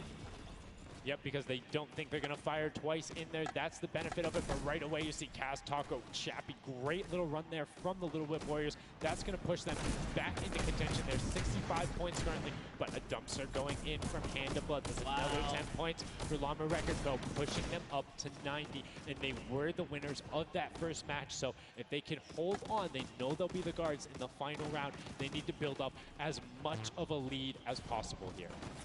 Carraro actually has 15 eliminations, so he had a super successful guard round, but the Chicken Champions need to get picked up here. They need these points. And there it is. He's doing a lot of work for his team, showing that, hey, I can push us up here too. Just gonna go ahead and take that 5-pointer, throw him right over the Fish Fam now, and they're in the top 3 running. That was a great run from him. Corner peeked the entire time, made sure nobody was looking for him. Like, he was barely threatened, but right now, Bensor coming through. The Chicken Champions, can they overtake in the last minute? That's 10 more points. That is going to go through for them, and it starts pushing up. Llama Record needs to get in some runs. The Chicken Champions will not be on the defense with them for the last one, so they're pushing it through. Right now, it is the Sunshine Soldiers and the Fish Fam up there, so they're doing their best to delay everyone. Xandy gets picked off by Tyler, and now Carnifex is chilling in the back on that rusted out car. Hand of Blood just barely avoids the shot. Oh, saw the hitbox going through there. The Tracers finding a way through the window, but not enough as Dracius gets in. 2 more 10-point props also going over, and we're seeing, I think, a little bit closer of a score here, minus the fact that the Chicken Champions haven't shot yet. Yeah, this is pretty rough. Neither have the Llama Company. The Llamas have not shot, went into the guard tower at all. You can tell because when we go to their POVs, they don't have any elims, so they have not taken a run yet. Yes, excuse me, I misspoke there, meaning the Chicken Champions had already shot. Oh, the fact that they're already up so to the second. They're doing great. Llama needs to press on it. The only team who really has a definitive lead right now is the Chicken Champions. Effectively, they're up 30 points on the rest of the field because Cuddle Team and Llama Record Code both have to shoot next round. Oh boy, so if they can't secure a big lead here in the last couple of seconds, if something can't get processed, oh, the poor Burger at the very end. Burger did not get processed. We like it, never frozen there. Brilliantly done. Doesn't find it. Great work from coming out, and Carnifex doing a great job. Round 4 will begin. It's going to be the last match, and we're going to see what the line is going to be. Who is up in the tower? Who will be able to defend? And can they hold them off? Again, it's Llama Record Co. and the Cuddle Crew up there. Go Taga. It's already up there. And you can see the Chicken Champions were able to connect, so it's all about can a Little Whip and them catch up. They need a fantastic run, and they have to do everything to deny him, and you can see right away already tunneling in on those 10-point props. Yeah, the Cuddle Crew cannot earn points. The Chicken Champions already have the lead. They just kind of continue to press on here. Llama Records are up at their run, but it still matters. There's so much on the line for depending on each game, right? Each game is worth so much. You still want to hold your placement regardless of what. This is still a fantastic game for all the teams in the top 3 right now. And I mean, we saw the Ravens come up huge in their last match, pushing all the way from 7th into 3rd because of clutch last-minute decision-making. Right now, Little Whips are trying to do everything they can to catch up with the Chicken Champions and not deny them. Ninja still sticking with the water heater runs, trying to get as many of those in, but the Chicken Champions are still stretching out their lead. They have a 25-point lead, which means the Little Whip Warriors have to either start fast running with the 5-point props or switch to 10-point props. They cannot catch them doing a patient 5-point strategy right now. They won't have enough time with how good the Chicken Champions have been. They have been the prop masters so far. Yes, they have. They were doing so good, and oh no, Ninja hits a huge spike there. He's trying to dodge, and he's so close to making it through. Very, very close. Here comes a 10-pointer from TOUTE. Sneaks it right in. That's great for the Little Whip Warriors. That's actually going to throw them over the Llama Record Company right there. Cuddle Crew actually is somehow up. Look, the Little Whip Warriors actually went to second place now. They're so close to overthrowing the Chicken Champions as well. It's going to come down to the last final moments. Can the Little Whip Warriors get the runs they need to? You can see Kaz is taking the corner route, trying to find whatever he can, and he's doing it very well so far. Avoiding the jump pads there. Pretty sure Ninja called those ones out on the run since he hit them on the last time. You can see they're only 20 points down. They're all on 5-point props right now. They will be able to do it, but all of a sudden, Fish Fam is right there as well. They're only 25 points out. Here comes a rotation of prop. 5 points will be coming across for the Little Whips. Fish Fam also getting it, but Cuddle Crew does finally get pushed up there. Brilliantly done. 15 points now separates them, but Ryan gets one in for the Tender Defenders, pushing it back up to 25 with only 30 seconds remaining. Rubius knows if he can get this water heater in, if he can be safe. Oh, apologies, hidden so well. He was the statue going on there. And as you can see, hits the jump pad, stays on the corner, will get it in. That's going to push them 30 points clear. But as I say that, Fish Fam catches right back up. 19 seconds left, Monster, in the final match of set 2 on Junkyard Juke. Can the last minute scores come through? 25 points. They need a run of 10s. Kaz got in. The box is coming just behind. Fish Fam gets picked up. The Chicken Champions have done enough to round out the final match. Brilliantly done in match 2, repeat at match 3. They are the Chicken Champions. Excellently done, and they defended their crown. That's right, and you have to give props to everyone else that managed to kind of hold a top 3 lead, especially right there in those final moments. Little Whip Warriors, the Fish Fans really coming up at the end there, you know, bumping up their prize earnings, because every round everyone's a winner, but you can earn just a little bit more. You can win a little bit more. Yeah, it was just brilliantly done there. And these are actually the creators who helped with this. Brilliantly done from them. Some fantastic gentlemen. Thank you guys all so much for your help in making this mode come to life. Some fine gentlemen up there. The creative builders were at that game jam out there, spent hours and hours, and it really blows my mind to see what they're able to do in this creative mode. Because, like, I'll go in, I'll play some stuff. Yeah, I think I'm pretty good. And they're like, oh, yeah, after 20 minutes, I have this full game mode. Here's how the scoring works. Here's the barriers. I'm like, and that's the magic of creative, right? These unlimited possibilities, really, when it comes down to coming up with these game modes. We've seen tons of fun ones, obviously developed not only for, you know, the creative kind of fun side of the community, but the comp side as well, right? There's plenty of great game modes out there. Yeah, shout out to all the guys out there playing Storm Wars. We know you guys enjoy it, but that was a fantastic way to close out set number 2. And a brilliant, honestly, I enjoyed Junkyard Juke. It was fun to see kind of the definitive playstyles come out. Patience ended up being key, but players started finding the diagonal runs, knowing that, like, hey, I'm going to stick with the statue because this is my comfort, or like, I know on this run I can be blocked by this tree and this dumpster, and I only show myself once. But again, brilliant from the Fish Fam and Little Whip Warriors to push up and pass those guys in the last moments, pushing them into the top 4 and earning just a little bit more of that prize money. That's right, because they want it all here at the Fortnite Creative Finals, and it's going down. So, you know, you love to see it. We've seen a series of, you know, I guess, different people succeeding, right? And all of these, the Chicken Champions really kind of came out. Well, that's what, again, I love about all of this and about creative. There's so many different skills that Fortnite isn't all about one individual thing. You see these guys, and what they're doing is incredibly well. Able to execute the game plan, talk with their teammates, come up with something new, and the Chicken Champions elevated. They were clearly better than the rest at Junkyard Juke, but the question is, will that continue when we get into the Golden Games? Right now, we're going to get a chance to speak with the Chicken Champions, who's up top with Pooks. Pooks, what do you got for us?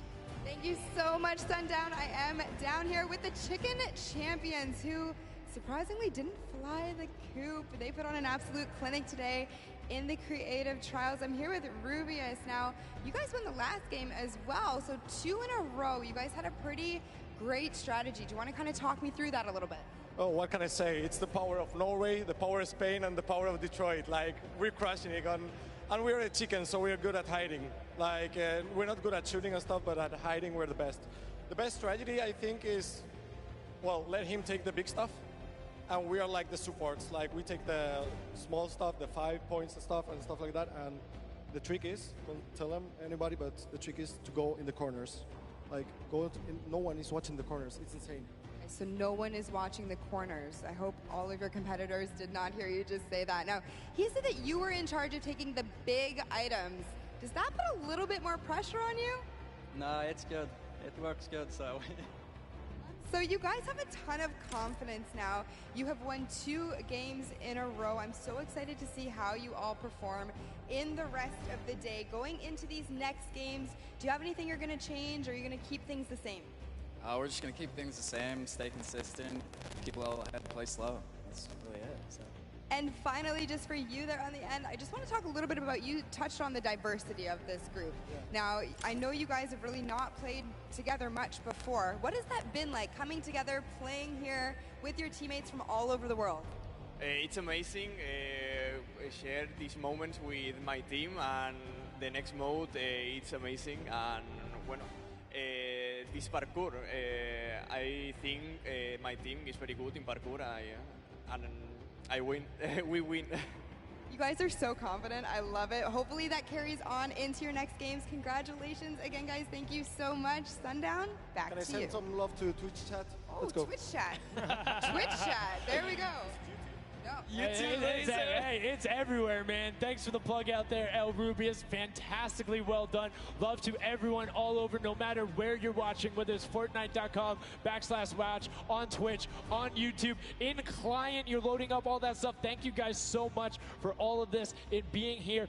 Set 2 is done. It's wrapped up. But, I mean, we saw a big shift in the gameplay. We saw a lot of different changes going on, and it's going to be interesting to see what ends up converting into the golden games when we see a little bit of a remix on it. Not going to spoil any surprises. I know, it's fine. But I'm just curious to see who is able to then take their gameplay and enact it when you get to think on it. Because you get to then process and be like, okay, we were this close. We were right there. If we had maybe like a little bit more aggressive, or like maybe if we were a little bit better on defending, or maybe one person picked a different lane, the result could have been different. And these guys have been so good at adapting to the circumstances that I have no doubt that the Chicken Champions aren't just going to comfortably sit on top. Yeah, not only that, they gave away some strategies, so we'll see if Bala outside can, kind of break that down and see if he can give us a little more insight on everything. Thank you so much, guys. The action is heating up. It's also heating up outside. Trying to cool off a little bit here at the Fan Festival, but awesome games of Junkyard Juke, and Chicken Champion seems to be racing away with this one. We're going to take a look at some of the moments from that last game and how they won. So here, first off, just having a good time in the front, and also maybe flexing a little bit their trophy that they may have just secured in terms of a llama. We'll find out that later. But their strategy the entire time, they said it before in the last game, they're just trying to go for the high points. They're just trying to score these, at least getting not those 2 points that Monster was advocating for, but go for the statues, go for the boilers, all those things that net you tons of points, and that's how they came out to a lead. Here it is again, them just cheering on. We have the reactions from the Chicken Champions on their win as well. Nice trophy lifts. Maybe they'll be doing that later on here. The statue using that to get above the opponent's vision, their field of view, so that they can't see, they can't hit their shots, and the reactions of the win. Just bliss as they win their second game there on Junkyard Juke. Absolutely amazing stuff, guys. I can't wait to see who's going to earn that and who's going to continue on towards their path to the Creative World Cup champions. Thank you so much, Bala, for that in-depth analysis. Now, I know you guys want to see the standings. We want to see them as well. Unfortunately, there was a slight little hiccup. We want to make sure everything is right, because this is a huge moment for all of these guys up on that stage. So while we sort that out, we're going to go to a quick break, and when we come back, we will have the standings after set 2 and then move into set 3, which is the world premiere, never before seen world run. So if you need to go do anything, go do it now. Take your bio breaks, take care of everything you need, and then we will be right back.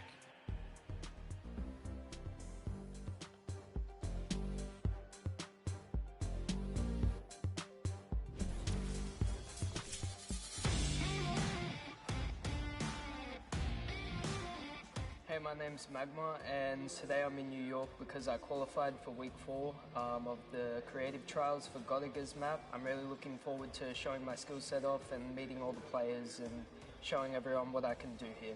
When it was first announced that there was going to be creative trials, I was really looking forward to it because it was all I did pretty much 24/7. I looked at it as an opportunity. I find after playing Battle Royale, when creative first came out and Scissors released his first death run, I just instantly sort of, took a liking to it and I enjoyed playing it. And I guess from there afterwards, when I found there was money involved with doing death runs and stuff, that sort of caught me and caught my attention and I started playing more. So with my team, my captain is Godiga.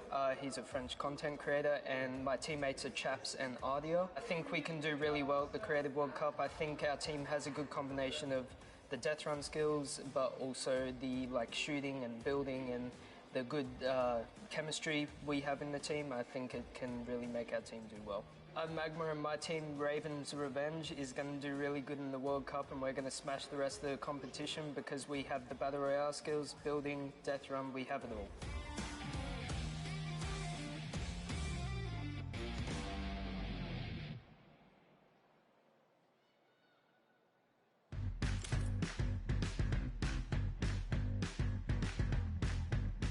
I am here in the production pit. I am in engineering row right now. I am joined by my friend Peyton, and he does the robotics. Let's talk a little bit about that. What do you do specifically here?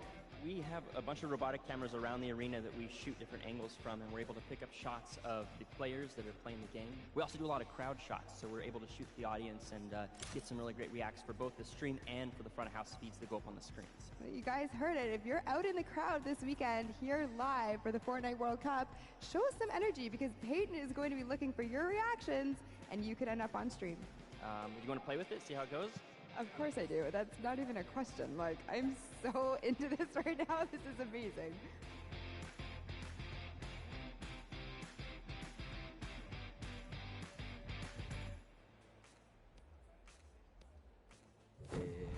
I'm Scarlett. I've come from Japan. I'm happy and excited to be playing with so many players that I've seen on the internet. My favorite place to drop is Fatal Fields. If I win the Fortnite World Cup, first I want to buy a house, and then I'm going to eat a lot of food.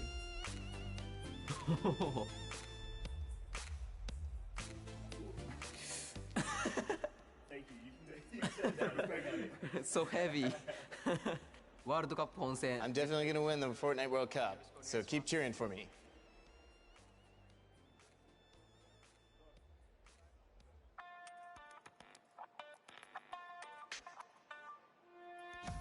Hi, I'm Fortnite and I'm here to compete in the Creative World Cup. I competed in most of the trials and was really excited when they announced the bonus weeks after the original 5 were over. And I competed in the JDUT 100 level map and I had to speedrun 100 levels as quickly as I could. I really enjoyed all the different styles of maps and death runs that there are, and I really enjoy speedrunning them and trying to get as good as time as I can. The moment I found out that I qualified, it was just insane and I wasn't sure if I was going to before that, and it was just crazy that I am here. And Fortnite and the Sunshine Soldiers are going to win because we have 2 captains, so we're twice as good. What is going on? We're getting some good practice here for the Fortnite World Cup Creative Finals happening very, very soon. A lot of first thoughts, first looks at the Sky Station Showdown, which is an incredible map. It was a great map. I mean, it mixes a huge new element into the game. You know, you got to protect the person with a sword, capture the objective, but my team, great teamwork, and, we kind of pulled through at the end there. It was awesome. 1,000%. So being able to kind of get your hands on the map, before, obviously, the big moment. Practicing, it's nice. It's huge. It's huge. And so, like you said a second ago, this is a brand new way of viewing Fortnite and playing Fortnite, which is incredible. Exactly. It's super exciting to see what people come up with, and then also turning it into a competitive aspect and put it in the game and make this tournament, so. It's amazing. So any general kind of thoughts, concerns maybe about strategy? I don't know. I think we won, so we know the strategy. All right, listen, this is practice still. We've got the big moment coming up very soon, but do you want to shout out your team real quick? Yeah, no, we've got some speedrunners in our midst, actually. We've got Tyler, we've got Zand, and Suzu. They are all speedrunners of death runs. And as you know, later in the Creative Cup, there's going to be a death run involved level, so we're going to take that one home too. Inspired by the creative man, Scissors himself has made many a streamer, many a content creator very angry with a death run, myself included. Great job with the practice round. We'll see you very soon. I'm excited. Love it. Thank you. Ladies and gentlemen, welcome back to the Fortnite World Cup Finals. We are here in day number 1 where the creative finals are going down. The stadium is jam-packed with fans from around the world who have traveled here not only to watch us crown World Cup Creative Finals champions, but also solo and duo champions as well. I'm Zeke, this guy right here is Bala, and we're getting ready to hop back into all of the action. Now, I think, we've seen a little bit of the first 2 game modes. We got to see a little bit of the Sky Station Showdown. We got to see a little bit of that Junkyard Juke, but there's actually something that Sundown teased, and that is the World Run. Yep, the World Run coming up next. It is an awesome, it's something that I think a lot of these players are used to. Yeah. And I think they'll be very, very comfortable here. We'll have to see whether the challenge of the obstacle course will be, anything that these guys can balk at, or if they're going to be able to just cruise through it. We'll see. It's going to be fun, though. Well, it's going to be really interesting, right? A lot of these players are very familiar with death runs, and it's very, mechanical, right? Yep. If you know how to execute, you can get through these obstacles, but you have to kind of get your eyes on them first, figure out how they work, and then make it through. So I think it's going to be very interesting, very fun for everyone here, and all the players as well. I'm hoping to see someone make it to the end. I don't know that anyone will, though. We'll see. 30 coins, and from what we've seen in practice between us and other people, it's very difficult, so we'll see. We'll hop into the overview and stuff like that later, but just to give some examples of the things that there are, there's the trap, trying to trigger them, making sure you move. Impulse grenades are in play in this. There's some lava, all sorts of treacherous things you have to get across in this world run. A lot of Neo jumps as well. And again, massive shout out to the 17 content creators that helped put these maps together. Mad props to you. Their hard work is being shown here on the stage. And these guys are at home, here, of course, playing it as well. In case, you guys forgot, I'm Zeke. This guy right here is Bala. We're getting ready to jump into these next few matches. We'll get you guys up to speed with all the format and all those things.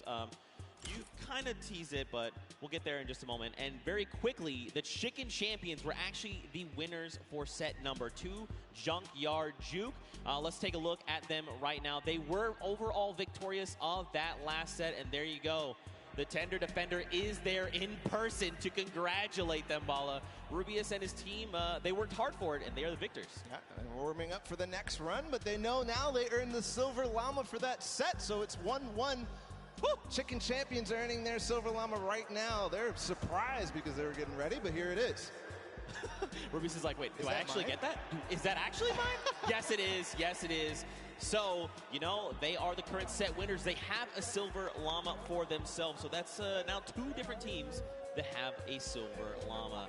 With only a few set matches left to go, I believe, if the Chicken Champions can secure themselves a second Llama, that would be huge for them and their team, but we'll have to see how things go for them.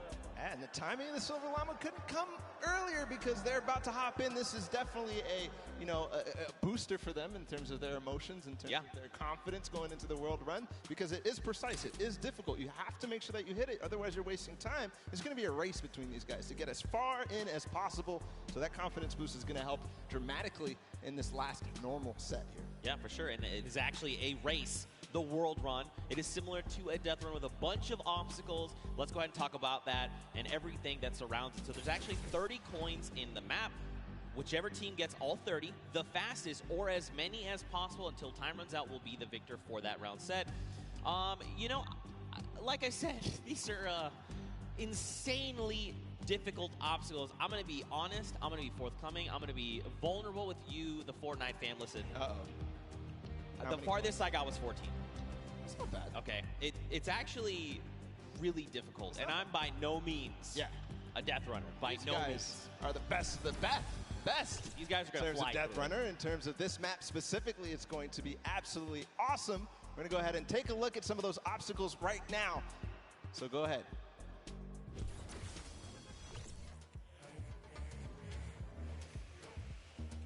We're going around the world in this new creative team, Death Run. In this challenging new creative game, 8 teams of 4, led by some of your favorite content creators from around the world, will compete to collect all the coins in their lane faster than everyone else. The first team to collect all coins in their lane wins. If they don't finish, the number of coins they collect will determine their placement. If a player is eliminated, they'll respawn at their most recent checkpoint. Any team member can grab a coin for their team, so players will have to work strategically to gather all of the coins before the 10-minute timer runs out. It might sound simple, but it ain't easy. Players have no mats and limited items they can pick up along the way. Each team will have to use teamwork, communication, smarts, and speed to make it to the top of the leaderboard and take home their piece of the $3 million creative prize pool. Ready, set, run!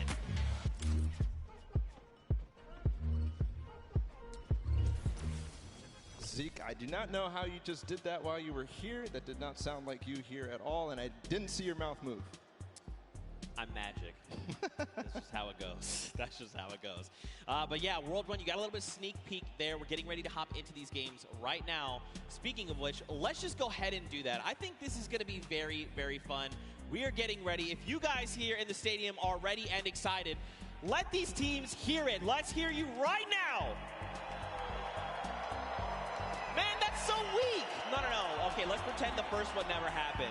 Like I was saying, if you guys want to let these teams know how you're feeling, let them hear it! Yeah! That's what I like to see. And now the game begins. Here we go, the world premiere of the World Run. See how they do out of the gates. They are open now, and it's all up to these guys to start hitting their first jumps, and people are falling left and right.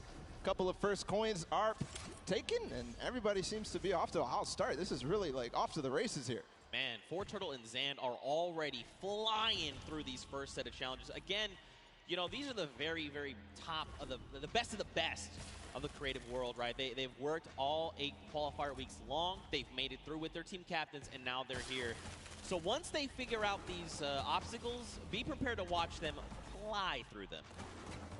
And the first couple are relatively simple. Here's the double doors. I think are probably the first like one that you have to kind of know or see it in advance. And then here, the impulse jump into the tire, into the castle, and 3 players have already made it all the way there. It's neck and neck between most teams right now, 10-8. Bro, I'm so mad. Do you understand? I literally had to play this to completion, all 12-minute rounds, 4 times to make it halfway, which this is the castle. And these guys got it in like 3 minutes. I'm upset. Oh, this is why they're the World Cup creative players, and you are not. You're here casting. That's cool. I'll hold that L, I suppose. I'll hold that for sure. So there's a few challenges here in the castle here, Bala. But as you saw there, Karora actually took a little peek at it. There's these little bumpers, and that'll actually send you upward into the next, basically, tier. So the most optimal strategy here is actually to leave two of your teammates behind, send 2 up to try and gather more coins faster. Because otherwise, you're just going to dedicate too much time, and you really want to maximize your time in this World Run. And there's definitely a couple coins that you want to get as fast as possible through here. They're trying to get the half slides through with the chiller traps.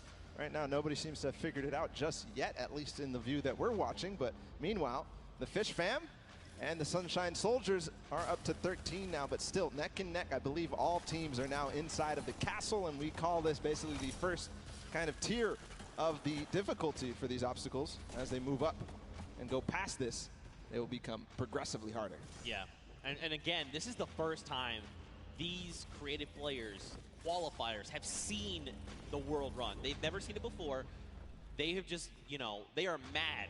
Their skills are insane. And look at this. Taldeck's already up on the next tier. So he's probably telling his teammates, all right, look, up here, I just use this bumper. What do I have to do? So he's already trying to figure it out. I like it, because that's not me. The moment I hit that pad, I was like, I guess I just keep moving forward, and I kept running. I love this experimentation. He's actually also communicating back to his teammate at the same time, because he went over that bumper, and he's looking, do I have an opportunity to go back here, or is this it? Do I have to go forward, just like you were alluding to before? And now he decides, okay, he tells exactly what's going on to his teammates, Ninja, Kaz, and company, and they move forward. Alex JJ, though, is off to really the races. He's way ahead of everybody else, I think. But no, there's a Raven's Revenge. No, it's Svenos. It's his teammate.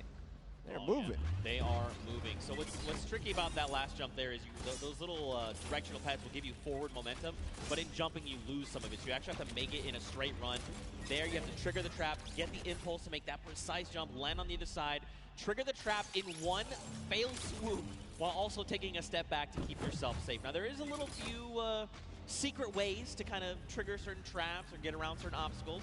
We'll have to see if these players discover them. But like you said, man, Svenos is destroying the game right now.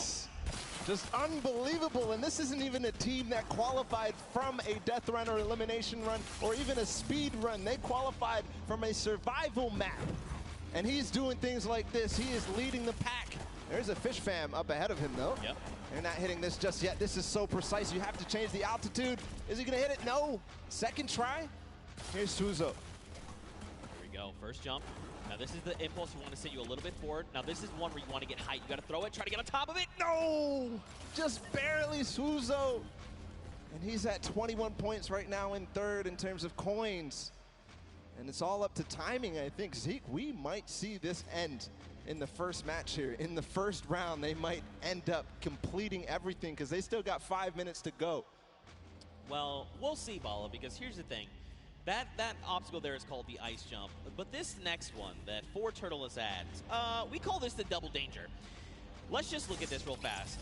This is really tricky. He already knows. He's already downloaded. He already knows what must be done. So you actually have to double hop, double bunny hop, land on the edge, take a step back, trigger the trap without being eliminated, right?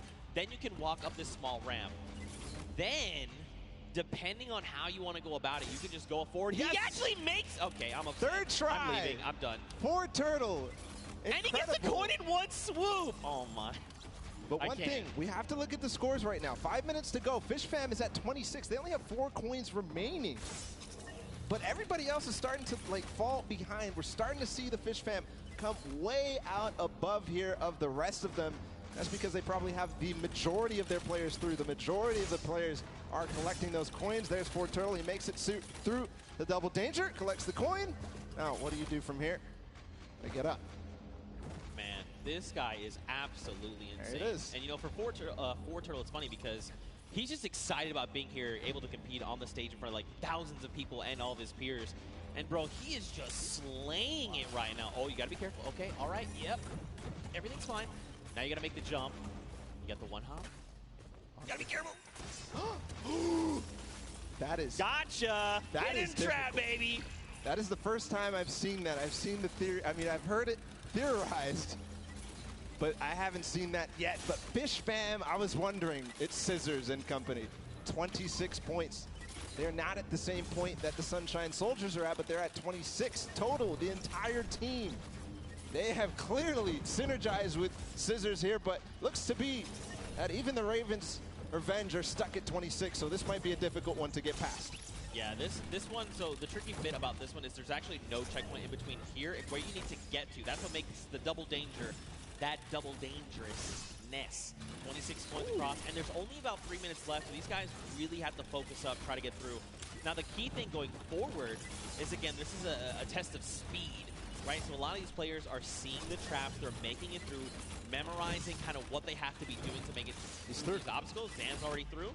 And that means when they get to come through next time, it's going to be that much faster, right? They're going to be just tearing through all of these obstacles like they're nothing. Hand of blood, Lachlan, here we go. Two team captains. Oh, hey, this is important too because they still have coins to earn on their own. Right. They're all the way in the back. They're not earning the coins. They're not helping their team out in front, trying to figure out the obstacles. But two captains back there. Ooh. Okay. All right. Trigger the other one. Yes. All right. Land on it. Trigger that one. Dude. Is he gonna get it? Nice dodge. Ooh. This is insane right now, and there's the second player to make it through ForTurtle into the door. No! Nope, and look, you drop back down. So that's the challenging part. We call this thread the needle, right? You have to make it in one go. This is extremely difficult, and this is where a lot of these players are going to get caught up. But Turtle is a legend. Look at how methodical he is. He's insane. Look at these the precision jumps, man. He's not going to miss this ever again because he already knows that trap, unfortunately, was timed at the wrong time for Clytax, but he's up above. Let's see what he can do here, going to try and attempt this again. Trap above. When he lands on that, he has to jump at the right moment, then slow himself down. ForTurtle from up above, still back. Nobody has passed this point just yet. All right, first trap, second trap. Hop across, take a step back. Nice. Jump across, take another step back. Okay.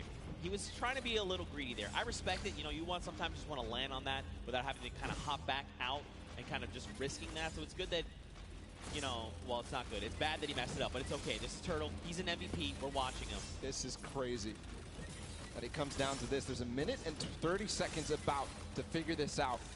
He got up here before, and he didn't make it through the door. He's not going to make it again. Unfortunately, everybody is hard stuck at 27 coins with 1 minute left. I believe whoever is going to be the first to make it through here might find themselves the first winners on the world run. 1 minute left. You got to be thinking, are they saying Raven's Revenge? Wait, they just got the 28th coin. They might be through Thread the Needle. Next up would be, I believe, bump jumps. Did get through. We saw the end results up there. Made it through the door. Okay. Yeah. Ooh, nice catching yourself. All right, you got to trigger the trap. That boost pad on the side. It's just disappointment and frustration in his face. Ooh. If he wants to secure this, he needs to try to get one more coin in the next 30 seconds because I think Turtle is going to be able to catch up. Here's the jump. Right. This is the first time we're going to see 25 seconds. Okay. So this is where you risk it all, man. This is it, the leap of faith. Watch these precision jumps. We've got 18 seconds left on them. So these are these Neo jumps, right? You jump out and around, keeping that momentum. 10 seconds left here. 1 coin remaining for the Ravens Revenge to find. He just got to get around that corner. I don't know if he's going to be able to climb these staircases just now. No, he's given up. He says no. Everybody else is left in the dust. Ravens Revenge take the first world run with 29 coins. Not quite finishing the map, but I believe next time they might. And these legendary birds of the sky, they made it all the way up there, man. They were on the leap of faith, that last little section there. They had 29 coins, and if they had made it up, especially if they made even just 2 people up there, they could have been kind of starting a rotation, right? You jump first, see how far you can make. I will follow. But the big key for them is now they know what every single relay is, right? So going into this next round, they can say, we know what we have to do. Don't forget, make this precision jump here, do these little things to try and get through. And that could prove to be a very good advantage for them. Yeah, and they don't have the Silver Llama yet. They don't have anything in terms of Llama, so this is important. Any of those teams that don't have a Llama right now, they need to earn it if they want to be in contention towards those golden games. Of course, every match matters, Zeke. They are earning prizes every single match. And that's got to feel good, right, to have a stellar game here to get some of that prize pool for yourself and your team. That's huge, right? Like, so much respect to these. Also, Turtle, what the heck? Yeah. What is this kid on? Yeah. Ridiculous. He was one of the first to achieve every single obstacle every single time. Finally, he got stuck on that one at the end. I don't know what you were calling it. It was a nice twist of the tongue, but just amazing there from Turtle to be the first every single time and then getting overtaken at the end. But, you know, next time.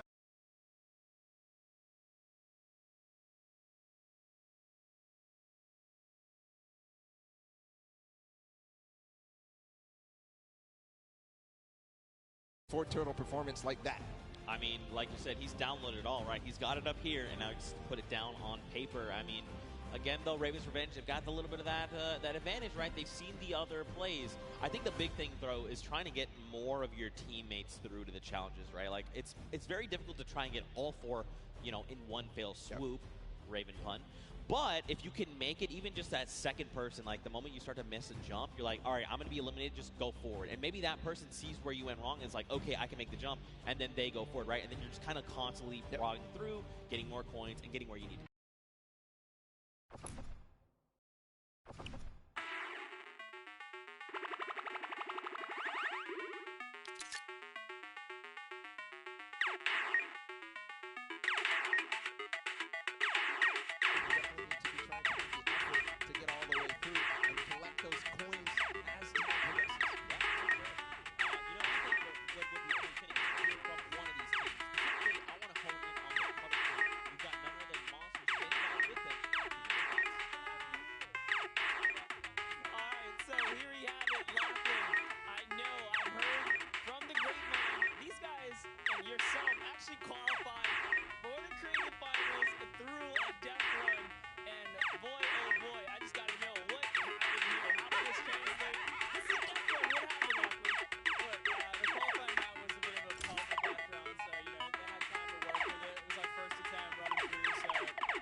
once again, this is the creative finals here. You guys, like I said, Lachlan pulled through with puzzle difference, but just showing the difference here. I'm going to send it back to you guys at the desk. Yeah, thank you. Lachlan, you are good at many things, but apparently you're showing the world map creative courses. But it's okay. You have another shot at showing them that the original thought we had is wrong, because I know you can do this. And I was like, I know that. Show everyone that. We're going to show them the standings after that first game in this set right now. Who ended up winning?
First try on the double danger, but doesn't make it through, so he has to still complete it. And Suzu and Sand, meanwhile, from Fish Fam, are taking the lead. And that's what I kind of talked about, right? Trying to send two through. If you and your duo partner can make it through these jumps and get there, then you can start watching, right? Because like you as a player, you go to do it, you mess up and you're eliminating, you're like, what happened? What exactly did I do? You kind of go back and then kind of relive that moment. Not here, right?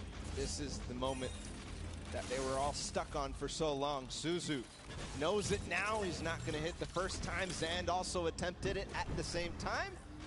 Not going to work out just yet. Here they're going to give themselves the opportunity. Suzu trying again. Triggers 2. The third, yes. The jump. Right, yes. Nice. Oh, and Zand! He was worried there that he might have pushed the door off. Not sure if he made it. I don't see him falling down. Yes, he did make the doorway, and now he's back towards this thing where he has to go under at the same time as triggering the trap. He does it. He's back to the stairs. The Fish Fam only need one more coin, and they're about to do it in 5 minutes. It is so fast here. The last time we got here, it was 1 minute and 30 seconds. So one more coin for him to complete the map. He makes it farther than